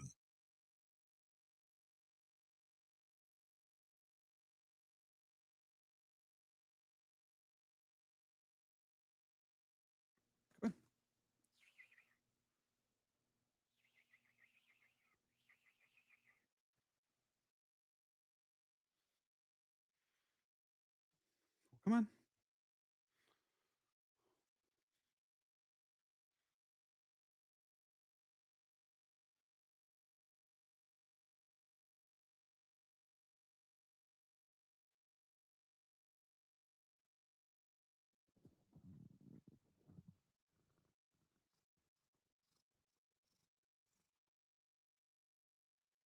Is the purring audible?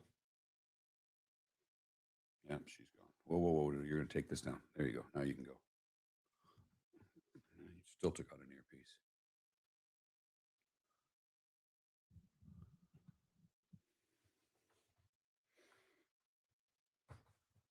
I knew the Faroe Islands. That one I knew. The other ones I've never heard of. All right.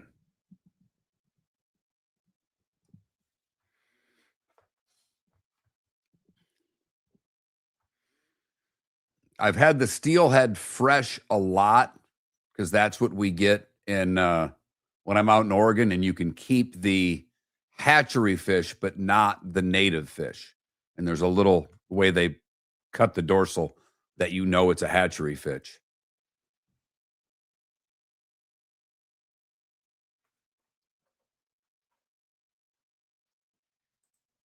No one listening today. Pretty small audience. You're sick of me. That's all right. I'm fine with that. I'm sick of me too.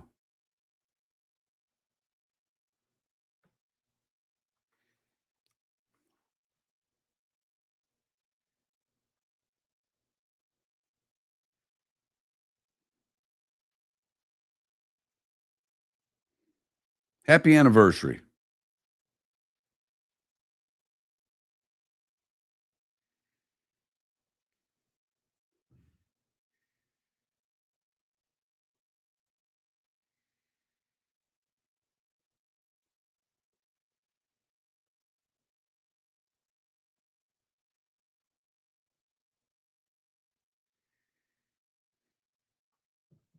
Thank you, Big OC.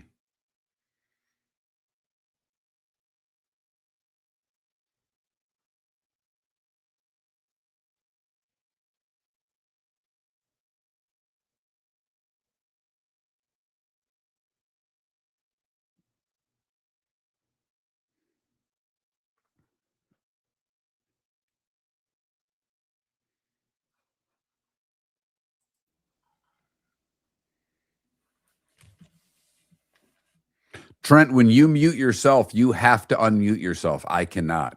I got you. Yeah. Sorry about that. I was talking for like 5 seconds and then I realized that, yeah.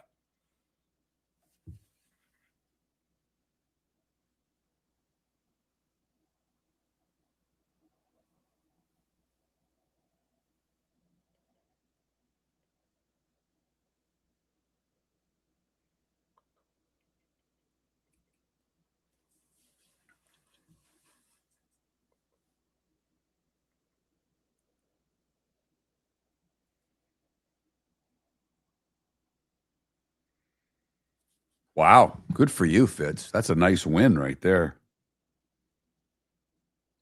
We have natural gas here, so we bought the whole house one, and it's hooked up to the natural gas line, which is kind of a huge bonus.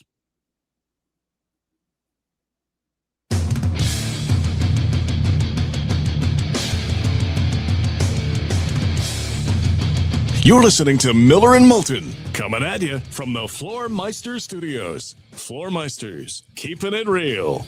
And now, here's Mark Miller and David Moulton. Miller and Moulton, the Pro Hour. Hello, Jacksonville. Hello, Tampa. We have been all over the map today. We've talked some baseball with Ryan Spaeder, some NBA with Leigh Ellis, and just got done talking Stanley Cup final with Mike Solarte. Been a good week, even though the Tampa Bay Lightning are long done, because after John Cooper, I guess last weekend, won the Jack Adams Award for coach, Vasilevsky getting the goaltender of the year, and it was announced yesterday that Kucherov winning the Hart Trophy as the league MVP. One of the closest votes in recent memory. They've had some others that are a touch closer, but he won by just 10 total points, and you vote for a top 5. What's interesting is Greg Wyshynski is one of the people that didn't have him in his top 3. He actually, I think, had him 4th or 5th because he did put his ballot out. And Wyshynski had Celebrini ahead of him, which I was surprised because while Celebrini was really, really good, most valuable usually goes with the team that makes the playoffs. And you could argue McDavid or you could argue McKinnon. And certainly, I think, to me, it was always between McDavid and Kucherov because McKinnon's second half, the team's second half, was not tremendous in Colorado. McDavid lost his running mate for a big part of the season. So when you lose Draisaitl with the injury, it was all on McDavid, and he carried them to the playoffs. Kucherov, I thought the Russian thing was going to hurt him. I did. I said it throughout the regular season. But with Hedman hurt, with all of the injuries that Carolina went through, with Vasilevsky early in the season struggling, and then he played just unbelievable, particularly after the Olympics. But the run they went on, pre and post Olympics, I thought it was his. And I think he was deserving of it. It stinks for the Lightning that they went down in the playoffs, but it's a regular season award. Just like Mike and I were talking about, the Conn Smythe is an entire playoff award. And that's why, there is still a chance. And I don't think it happens because usually very rarely have we had a player from a losing team win the Conn Smythe. And when that happens, more times than not, it's a goaltender. But you look at Mitch Marner's numbers throughout the playoffs, there's a chance Marner could steal it because a lot of the beat writers could have differing opinions on which Hurricane is deserving of the Conn Smythe. But I think Jordan Staal will get it because his final's been great. And as Mike pointed out, defensively, he's been terrific throughout the postseason. Well, Lord knows that my hockey input is not going to be great from an X's and O's standpoint, but I will say I just want to give Greg Wyshynski his due credit for putting his ballot out there. I always appreciate when voters do that because it shows the vulnerability of, hey, yeah, I have a vote, and here's how I voted. And it's so easy to hide behind a mask and just I don't know, Mark. I don't know how you feel about it because I know not everybody does it necessarily, but I think there's a sense of vulnerability and integrity that comes when you say this is how I voted and this is how I think and this is how I believe and I can prove it because I have the accountability to put this thing out there. Wyshynski, for the record, and I got to pull it up here because he posts a lot. Yes, thank you for doing that. Thank you for pulling during it up. the games. But Wyshynski's ballot, and I've got to get to it because there we go. It was he had Connor McDavid 1, Celebrini 2, McKinnon 3rd, Kucherov 4, and Dan Vladar from the Flyers 5 for what it's worth. But Kucherov ended up with 72 of the first place votes. McDavid had 68. McKinnon had 52. McDavid had a couple more second and a couple more thirds than did Kucherov, which brought the point total even closer. Celebrini was a distant 4th. Nick Suzuki from Montreal was 5th for what it's worth. So I do laugh there. Tortorella in the post game last night always is entertaining. And Tortorella said, we'll be back. I'm leaving my clothes in the hotel. But Tortorella was asked by Johnny Lazaris, a writer in hockey, and I love the fact that he owned it. He said, I asked Tortorella if he considered going to Aiden Hill in the 3rd period. That's their other goaltender. It was 3-1 after 2. Tortorella's answer, and I quote, Christ, that could be the stupidest question I've heard. Yep. Do you, I mean, what would you have done in that situation, Mark? I would have never considered it. I would have answered the question the same way. It wasn't okay. I did not think the goal that they gave up. I think it was the second goal that was a shot from damn near the point. I did not think that was a very good goal. I thought it was one that Carter Hart had to get, but I'm not pulling my goaltender after 2 periods in a 3-1 game. What was interesting to me about last night is that Vegas has dominated the second period. They've caught Carolina in changes. They've been able to get breakaways. They've been able to slip guys behind the defense, and they did again last night. But for the first time in the series, Carolina figured out the middle period.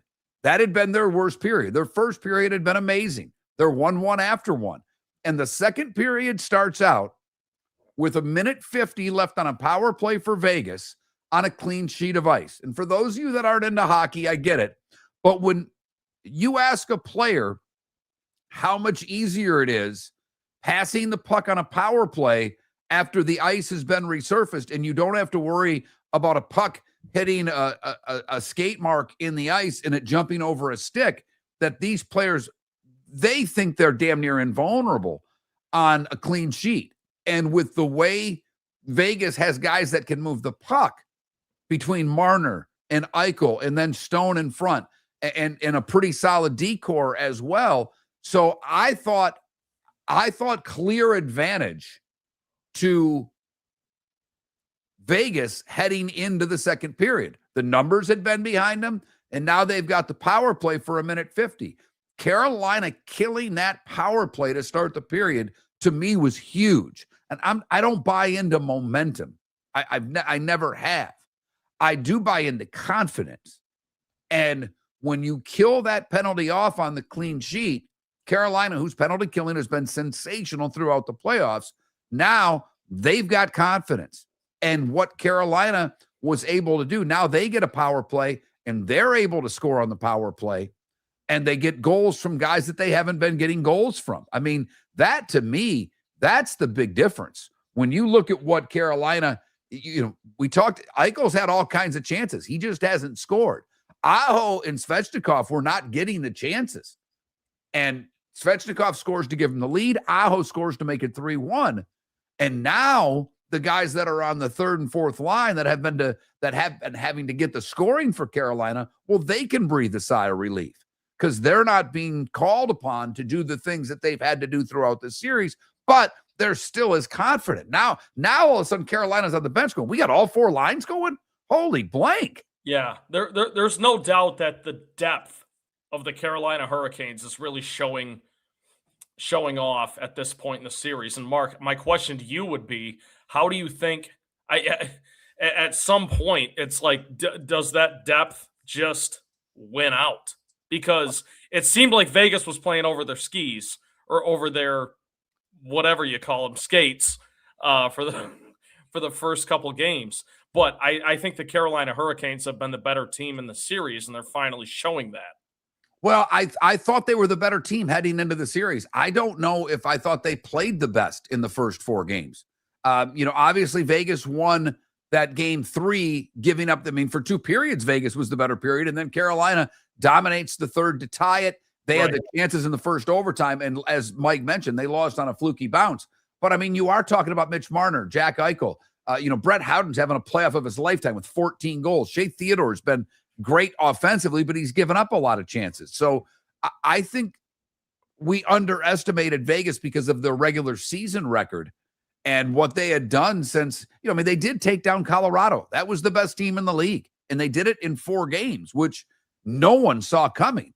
So it's a weird situation where the team that I think finished the season, the final 10 games, once Torts took over, it's night and day, at least from my perspective. And I think we have to evaluate those 2 teams differently. No doubt. But it's funny because you picked the Spurs because you thought they're better. I don't think there's any doubt in that series who the deeper team is. And that was part of the reason I picked the Knicks. From an experience standpoint, both Vegas and Carolina, I think, are very similar in their experience factor. To me, when you look at the basketball side, this is where you look at, Anunoby, because as Karl Anthony Towns was so good in games 1 and 2, in games 3 and 4, he was nowhere to be found. And they've been able to pick up the scoring, particularly, obviously winning game 4. But in game 3, Anunoby held him in that game because Brunson didn't get going until later. So, if I were to equate this to basketball, I think the most experienced team's the Knicks. Put it this way, I think, and I know it's 3-1 versus 3-2, but I give the Knicks a better shot to win in San Antonio in game 5 than I give Carolina to win in game 6. I think the series has been that even. Every game's been basically a 1-goal game until last night. So I think, and the Spurs have had this. The Spurs have got to figure out how to play the middle 2 quarters. They've had the double-digit lead in every game after the first quarter. Oh my goodness. Yeah. Every first quarter, they always come out firing. And then as the game goes on, they somehow find a way. I don't want to be too negative here, but they find a way to just choke. I don't know. Even in the second quarter, they're choking, Mark. So with the Spurs, it's interesting because, yes, they always have a good game plan. They have the best player in the series. I still believe that. But when the going gets tough, the Knicks are the deeper team. And there's no doubt the Knicks are deeper at this point. I was on the fence about that. And I think you're exactly right, Mark. When you talk about the hockey series, there's no doubt who the deeper team is there either. Miller and Moulton, Trent Bally filling in for David today. Carolina, a game away from the championship. The Knicks, a game away from the championship. The World Cup gets going tonight. It is the crux of our 2 poll questions that we have on X. How fired up are you for the World Cup? Love it, like it, whatever. And this chant, this I believe chant, is it great? Is it okay? Or is it lame? The majority of you siding with me saying that it's lame. Miller and Moulton, millerandmoulton.com. A great World Cup story next. Your roof is your home's first line of defense. At Pelican Roofing of Florida, Ronnie John and their team bring years of experience to protect what matters most, your family and your business. From residential repairs to large-scale commercial roofing, we deliver honest work, fair pricing, and quality you can trust. An upgrade on your roof can lower your insurance costs. Don't wait for a leak to turn into a disaster. Call the experts at Pelican Roofing today. 1-866-9-PELICAN. That's 1-866-9-PELICAN. Online at pelicanroofingcompany.com. CCC 1332512. Floor Meisters just doesn't sell Cortec and carpet. They also sell a lot of wood. And what better time than now to stop in and see the nice folks at Floor Meisters for some new hardwood for your home. With white oak wood starting at $4.99 a square foot, that makes it affordable for everyone. With 10 colors to choose from, they have a color for everyone. So stop in. 6281 Naples Boulevard, right next to Costco, or go to the web. It's floormeisters.com. Floormeisters.com. Floormeisters, just keeping it real. American Paint Supplies, for nearly 30 years, is your one-stop shop for all your coating needs. If you are a designer, a contractor, a professional painter, or a weekend warrior, American Paint Supplies is the place where experts go to get expert solutions. At 6100 Shirley Street in Naples off of Pine Ridge, American Paint Supplies delivers the best solutions with the best products with the best support. Meet Gene and his team today at American Paint Supplies. Call 239-566-2700. That's 566-2700 or online at AmericanPaintSupplies.net. Mark Miller for Sleep Treatment Direct. They are helping me with sleep apnea. And by helping me, I mean curing me. No more CPAP machine. No more snoring. No more tossing. No more waking up exhausted. Their expert team got me the right treatment fast and hassle-free. If you want to feel energized and get rid of your snoring, call Sleep Treatment Direct today. 444-1741. That's 239-444-1741. Sleep Treatment Direct. Sleep safe and sound. This is Miller and Moulton. Gary, we did talk a little College World Series in, I believe, the 7 o'clock hour. And I talked more about this, maybe the 8 o'clock hour. I talked more about the shot competition because no one cares about the College World Series. I know you might. I get it. People will watch the final game, maybe, but far more people watch the softball than the College World Series. That's just a fact. But North Carolina has a really good pitching staff.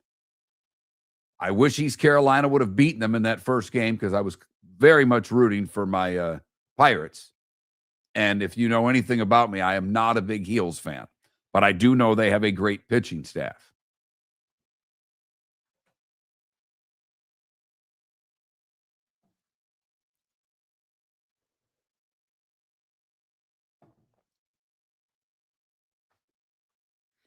Oh, I think Spurs win tonight, Puck. Or not tonight, tomorrow. It's not tonight.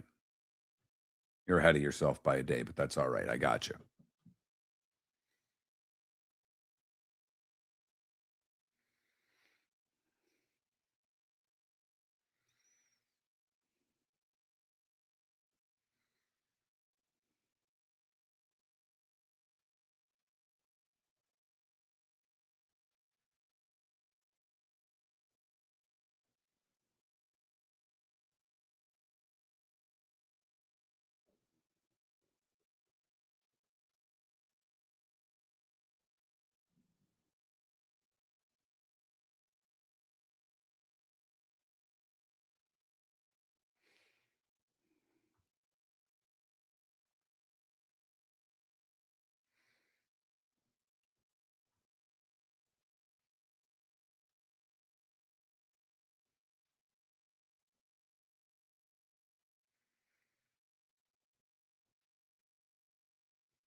I guess my question to the people that think the chant is now you're lame. super, super, super loud again, Trent. I mean, like deafening. I don't Okay, know. I haven't touched anything, so I don't.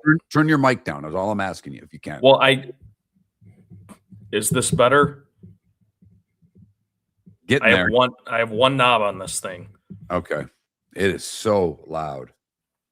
I have you. All right, I'll turn it down as best I can. Yeah, I'm sorry. I don't know what to tell you. All right, I got it Had down. it on the same setting all day.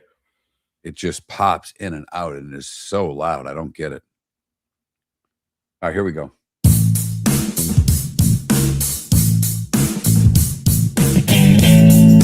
Welcome back to Miller and Moulton. Text the guys what's in your mind at 21,000. That's 21000. And now, here's David Moulton.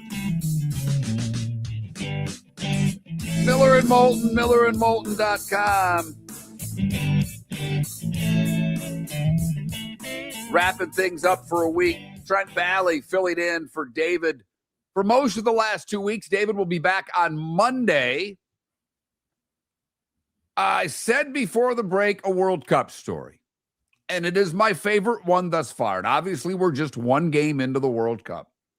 But every once in a while, you learn something, whether it's about your hometown, your home state, that someone else does, and you kind of look at them and go, why the hell haven't I been doing that? And I am a person, I have a friend that lives on the other coast. Whenever I go visit him, I never take the Alligator Alley for you Southwest Floridians or any of you Floridians, whether you're in Jacksonville or Tampa, you know what the alley is. By the way, it's funny that you can say the other coast and you're talking about your state, not right, not the country. So that's the other coast. And then when I go to Orlando, I take the middle of the state. I don't take the interstate. And I apologize. There were 2 games yesterday. Effing shoot me. Jesus. Mark loves the chat room. I meant 1 day into the World Cup. We're 1 day into the World Cup, not one match, 1 day. I apologize to everybody listening for that incredible F up. But there is a gentleman by the name of Freddie. His X handle is Freddie LA7. He's from Germany. He made his way to the States 6 days ago for the World Cup. He has been an incredible follow on X. I don't know how many followers he started with when this whole thing began, but I can't imagine that he was at the 431,000 followers that he has currently. He flew to Dublin for 24 hours from Germany and then left for the States. He connected through New York and flew to Atlanta. He is going to end up, I believe, in Dallas to see his beloved nation in the World Cup. That's correct. And he is driving everywhere. And he has basically said, F the interstate, because he has not taken the interstate hardly at all for any of his travels. And he's been through Alabama, Tennessee, Georgia, Florida, and now Louisiana. He went to Jordan-Hare Stadium to see Argentina and Iceland in a friendly. His posts from Auburn, Alabama were amazing. He went to Chattanooga to Lookout Mountain. He tubed down a river. He went to I think it's Helena, Georgia, which is like the little German village up in the Smokies. But he has taken in our country in a way that none of us do. We all are in such and I'm as guilty as anybody. I'm not pointing a finger at anybody but myself here, everyone. He has driven the back roads. And I love taking the back roads. I really do. But we don't do it often. I do it when I'm in northern Michigan. I do it when last year, we went up to Deep Creek, Maryland to see my brother-in-law and sister-in-law. And for a lot of that drive, you're on back road. That's the only way to get there. It's actually the way you see our country. And Freddie has done more sightseeing than the average American. In the last 2 weeks. In the last 6 days. He's not been here that long. He's been in the country for less than a week. Thank you for that. Yes. And in the last 6 days, he's done more sightseeing than the average American. So while he was at Jordan Hare, he was blown away by, he's like, there's a flipping eagle at this place because Auburn did it right. They treated the friendly like it was an Auburn game. For all the people experiencing international soccer for the first time, they treated it like a college football game. He was blown away. Some of the little things that he's pointed out. He said, why love America? He was going to walk to the game in the rain instead of taking an Uber. It was a mile. The person at the hotel wouldn't let him take an Uber. She put him in her car and she drove him to the game. They stopped at a Hick gas station in Alabama. They were on the coast, the Gulf Coast in Alabama, taking some beautiful pictures of sunsets and things of that nature. They were in Florida for just a bit, and I think he'll be back, but he didn't really make it to any beaches, but he was in New Orleans yesterday. He made it to a Buc-ee's and, marveled because Toomer's Drugs, where everybody told him to go in Auburn, Alabama, was closed. He was sent there to get lemonade. Unfortunately for him, it was closed. They pivoted from the 5 and dime drugstore to, the superstore of gas stations. He's taken in an NFL final game while having Buffalo Wild Wings. He's done a bunch of, he's done the Waffle House. There is nothing more I'm in the South than a Waffle House after a game. There isn't. I'm sorry. I love the South. I have been in the South. I don't consider Southwest Florida the South for what it's worth, but I literally left college in 1992. I have not lived north of the Mason-Dixon line since, and I don't think I ever will. But Waffle House screams, I'm in the South. It does. Well, I don't want to go off on a tangent here, but I want to ask you, Mark, as a food connoisseur, we like to talk about these things sometimes. Do you enjoy Waffle House? At 2 a.m, scattered, smothered, covered, and chunked. Don't mess with me when it comes to some Waffle House.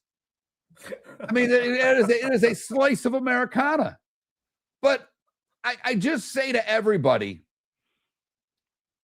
if you want to see our country, you need to do what Freddie's done.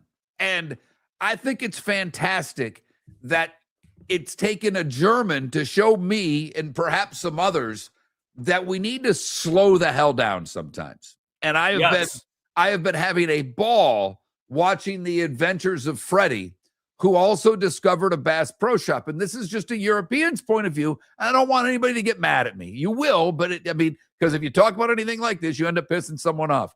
But he's like, they have a shooting range here. They're selling rifles. For a European to walk into essentially a department store and see people selling guns is something they don't see every day. Right. It's unique to them. It's unique to this country. It is. We like our guns in America. That's just a fact. So Freddie, and his Twitter handle or X handle is Freddie with 2 Ds, FREDDYLA7. Spend a couple of minutes while you're not working for your boss today and peruse the travel of Freddie. He's made it to New Orleans. He did Waffle House last night, and they wouldn't let you eat inside. He had to do takeaway from Waffle House. I don't even know if I would do that. But he's on his way to Dallas for the German game, which he has tickets for, and he is taking in America the way that it's really meant to be taken in. And it's made me appreciate small town travel. There are so many, I've been to Steinhatchee, Florida to go scalloping. I'm planning on doing it again next summer. Did it once. I'm like, this is part of Florida. This is Florida.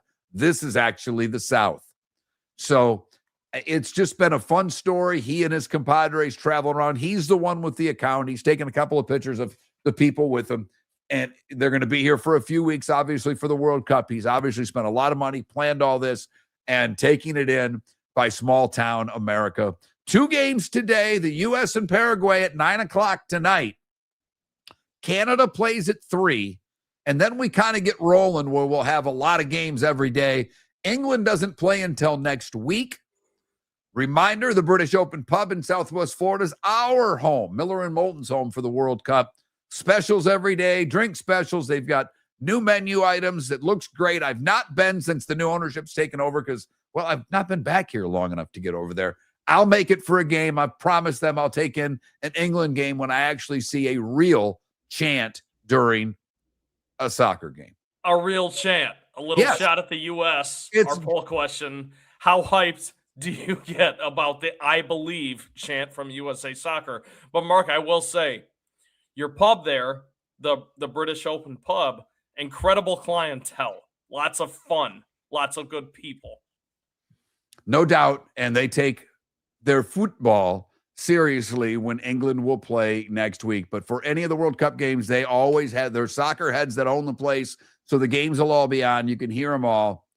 Miller and Moulton, millerandmoulton.com. The good, the bad, and the ugly. Today was the day when. What's on tap? It's how we finish things off for the week. It's next. Miller and Moulton, millerandmoulton.com.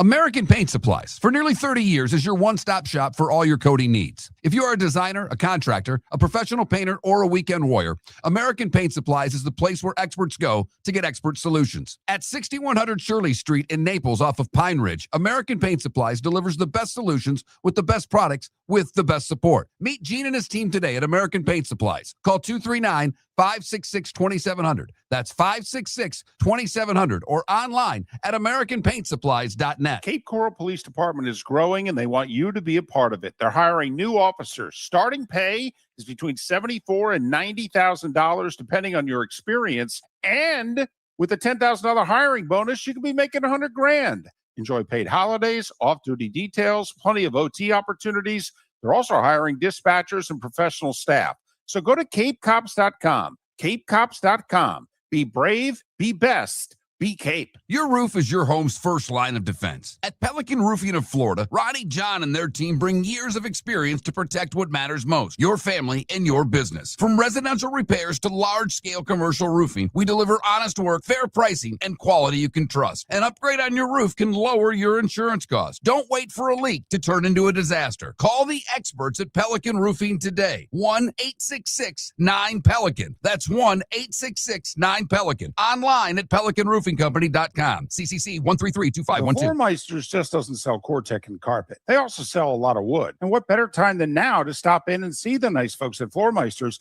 for some new hardwood for your home. With white oak wood starting at $4.99 a square foot, that makes it affordable for everyone. With 10 colors to choose from, they have a color for everyone. So stop in, 6281 Naples Boulevard, right next to Costco, or go to the web. It's floormeisters.com. Floormeisters.com. Floormeisters, just keeping it real. This is Miller and Moulton.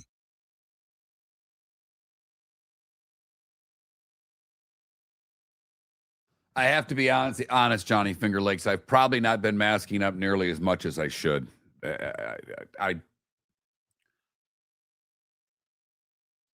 I feel great. That's the funny thing. I mean, I actually feel really, really good.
Been my favorite thing online here in the last week or so, Puck.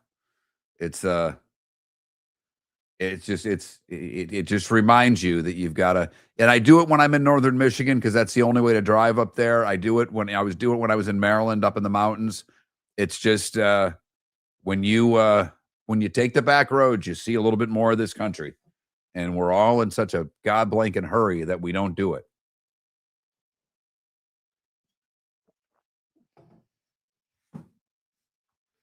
And I get it. I'm guilty of it. The Verbo rental's only for a week, and you want to get there as fast as you can. You don't have 2 days, 3 days to get there. Wish you did. Well said.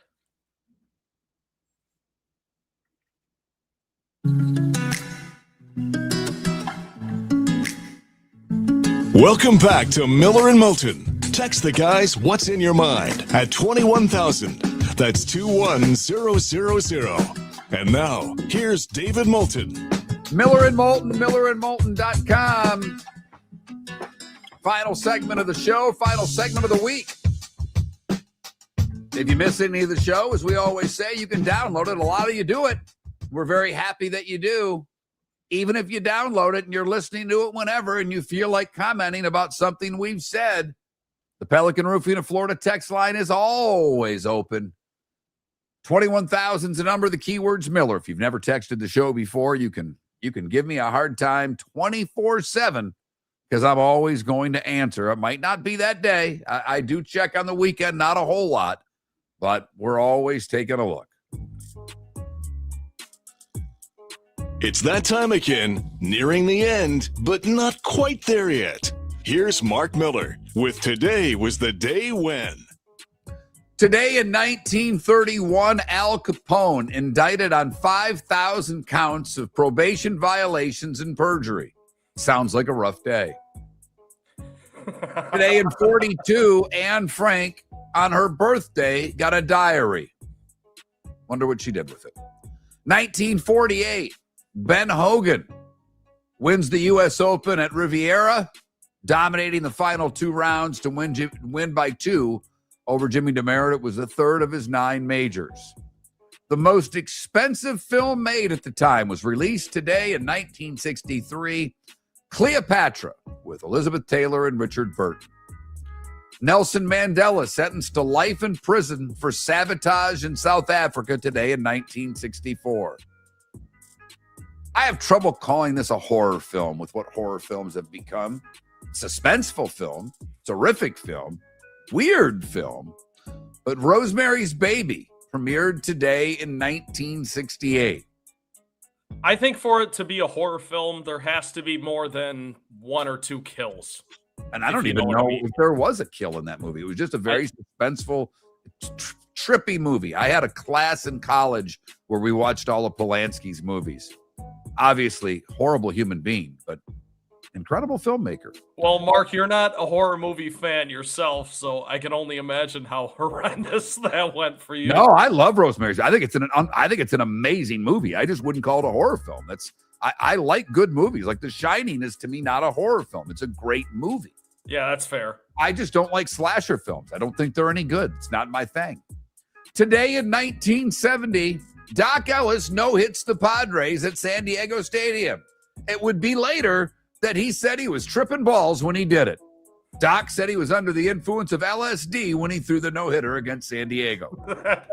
That is unbelievable. One of the craziest stories ever in sports, Mark, if you think about it. And Trent, trust me, it's even crazier if you actually have taken the substance known as LSD. And I have not. I kind of figured that, Trent.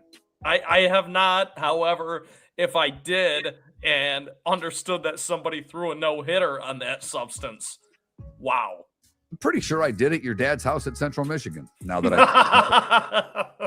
1979, the Tigers fire Les Moss and hired this guy by the name of Sparky Anderson. He would stay there until 95, win AL Manager of the Year twice, and bring the Tigers the only title of my lifetime in 1984.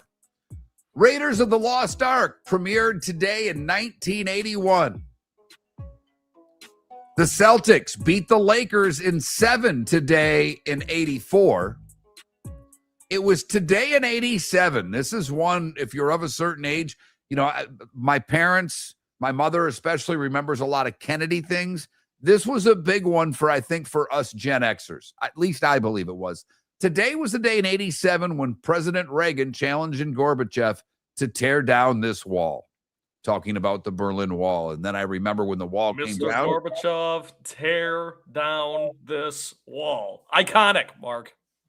Mariah Carey released her self-titled debut album today in 1990. The Bulls get their title today in 91 in Game 5, beating the Lakers. First of 3 straight, Michael Jordan in his first NBA Finals appearance. Today in 94, Nicole Brown Simpson and Ron Goldman are murdered. I wonder who did it. 97, Batman and Robin with Clooney, Schwarzenegger, and Chris O'Donnell premiered. One of the players that played for the Nashville hockey team that I worked for was in that movie because Schwarzenegger played the Mr. Freeze or whatever he was. There was like skaters, and one of the skaters was a guy that played on our hockey team. By the way, I thought George Clooney was an okay Batman. Not bad, not great. He was okay. Haven't seen enough of them to rank him, but I thought it was okay. I'll agree with you. Okay. The X-Men film premiered today in 2000. The Lakers beat the Nets in a sweep for their 3rd straight title today in 2002. And Trent just completely disappeared. I hope that isn't my end. I don't think that it is. I still see myself on here, so I'm assuming that we are still broadcasting. And got to just check a couple things. Yeah, we're putting it out on radio, so that's all that matters to me. Stanley Cup final today in Detroit in 2009. The Pens edged the Red Wings 2-1 and winning 7. Today in 2009, the Beastie Boys played together for the final time. It was at Bonnaroo outside of Nashville. And then Adam Yauch MCA was diagnosed with cancer. This would be their final performance together. Today in 2011,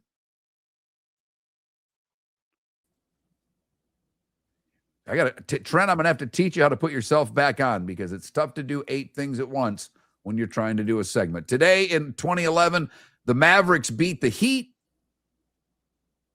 Nowitzki, your MVP in that series. 2015, Dave Grohl falls off the stage and breaks his leg during a Foo Fighters show. He gets medical attention, returns to the stage with someone holding his leg. They would cancel the rest of the European tour, so he gets surgery. The tour would resume on the 4th of July in Washington, D.C., and Grohl would perform on his custom-made guitar throne. The Pens defeat San Jose for their 4th title today in 2016. Also today in 2016, we had the Pulse shooting in Orlando. 49 people killed. 2017, Golden State beats Cleveland in 5. Kevin Durant, your MVP.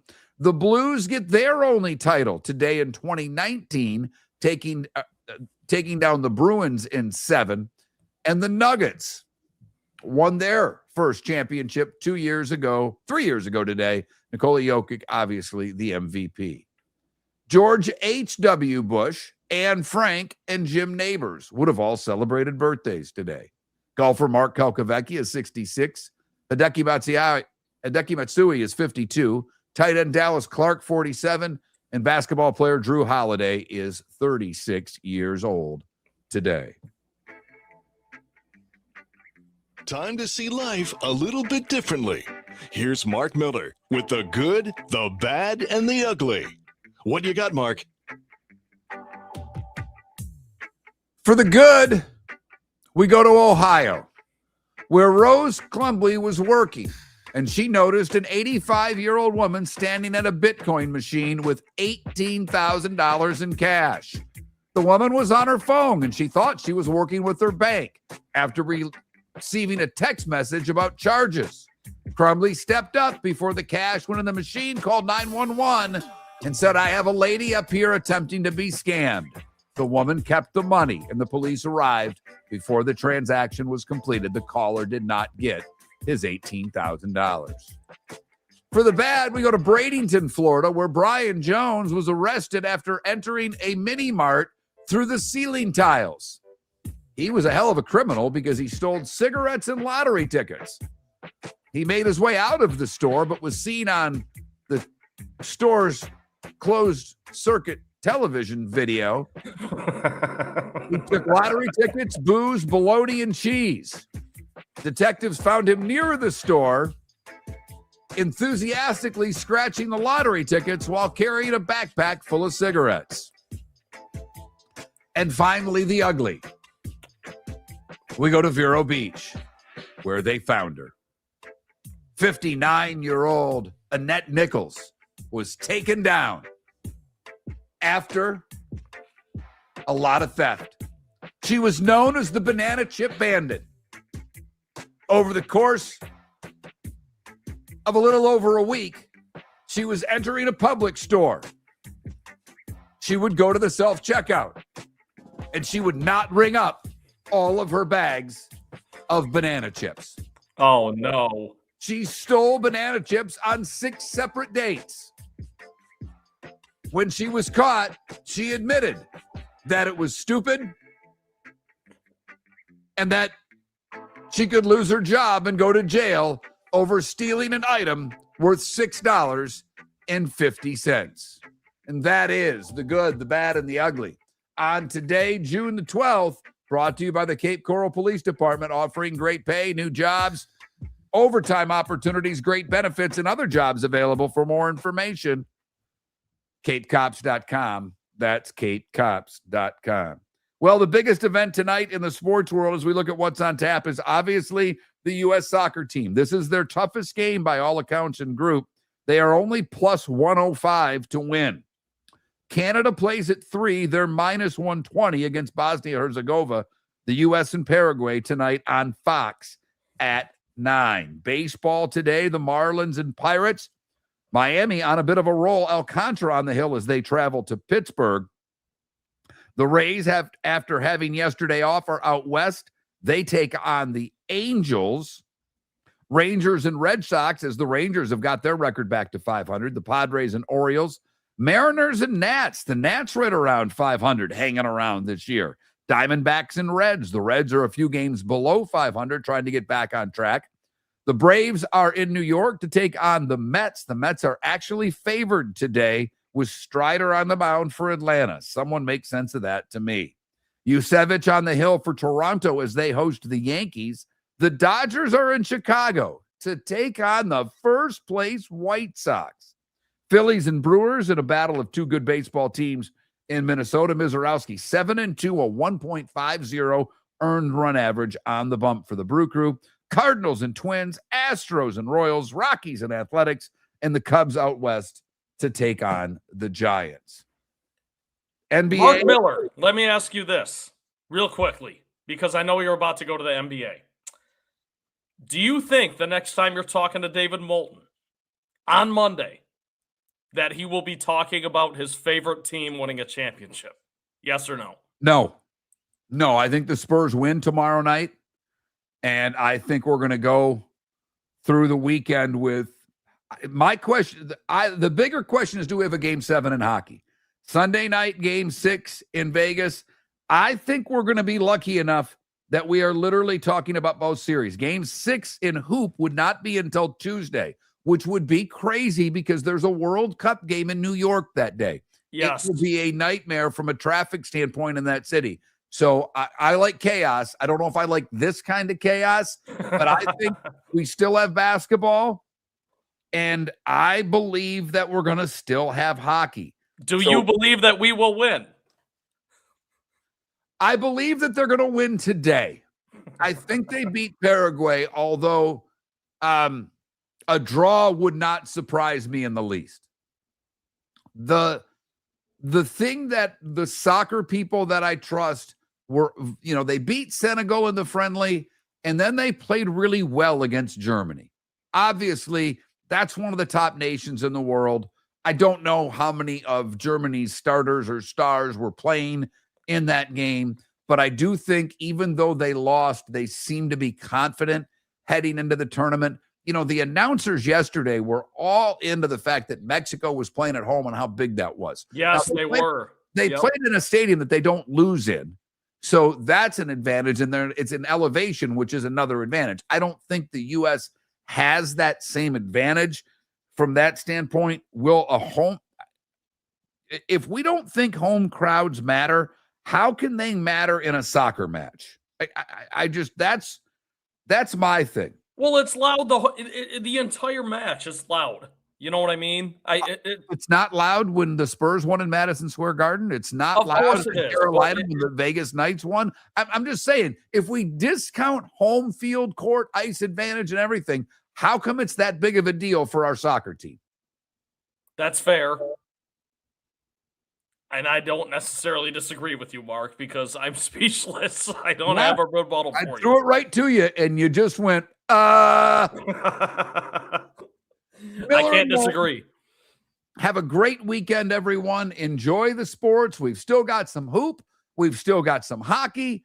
And the World Cup will be going full on with 1 today, 3 tomorrow, and then 5 on Sunday starting at noon. Remember, if you're in the 239, the British Open Pub, that's our home for World Cup action for any game, including tonight's U.S. game at 9 o'clock. Trent, thanks for filling in the last 2 weeks. Really appreciate it. You did a great job, buddy.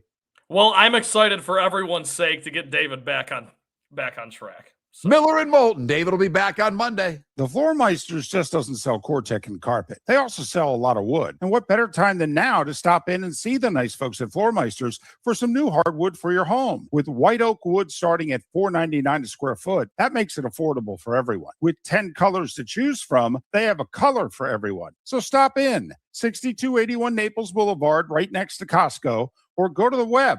It's floormeisters.com.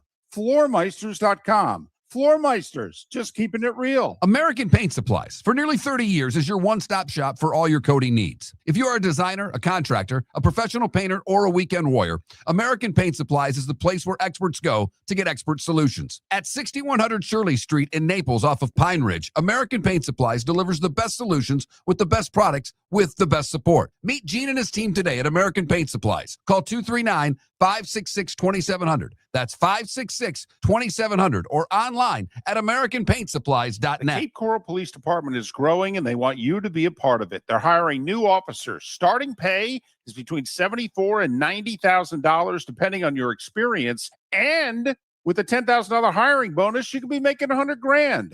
Enjoy paid holidays, off-duty details, plenty of OT opportunities. They're also hiring dispatchers and professional staff.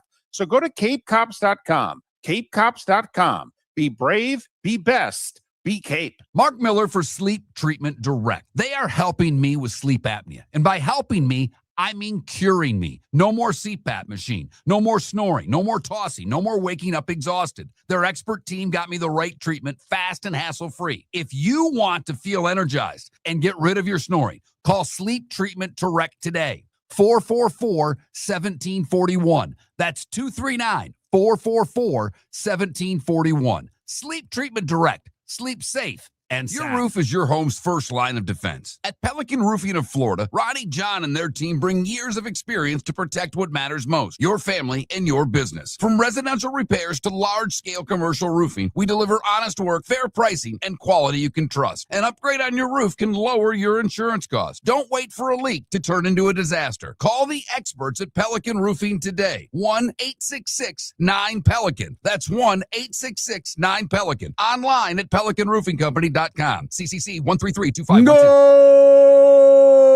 This summer, there's only one place to experience the roar of the World Cup at the British Open Pub in Bonita Springs, your World Cup headquarters, where the team is bringing every match live, full sound on every TV across the patio, with daily food and drink specials from the opening match on June 11th through the final on July 19th. Catch the electric atmosphere for every England and USA match and all the matches in between at the British Open Pub, Bonita Springs, at the shops of Pelican Landing, where the World Cup comes alive. This is Miller and Moulton.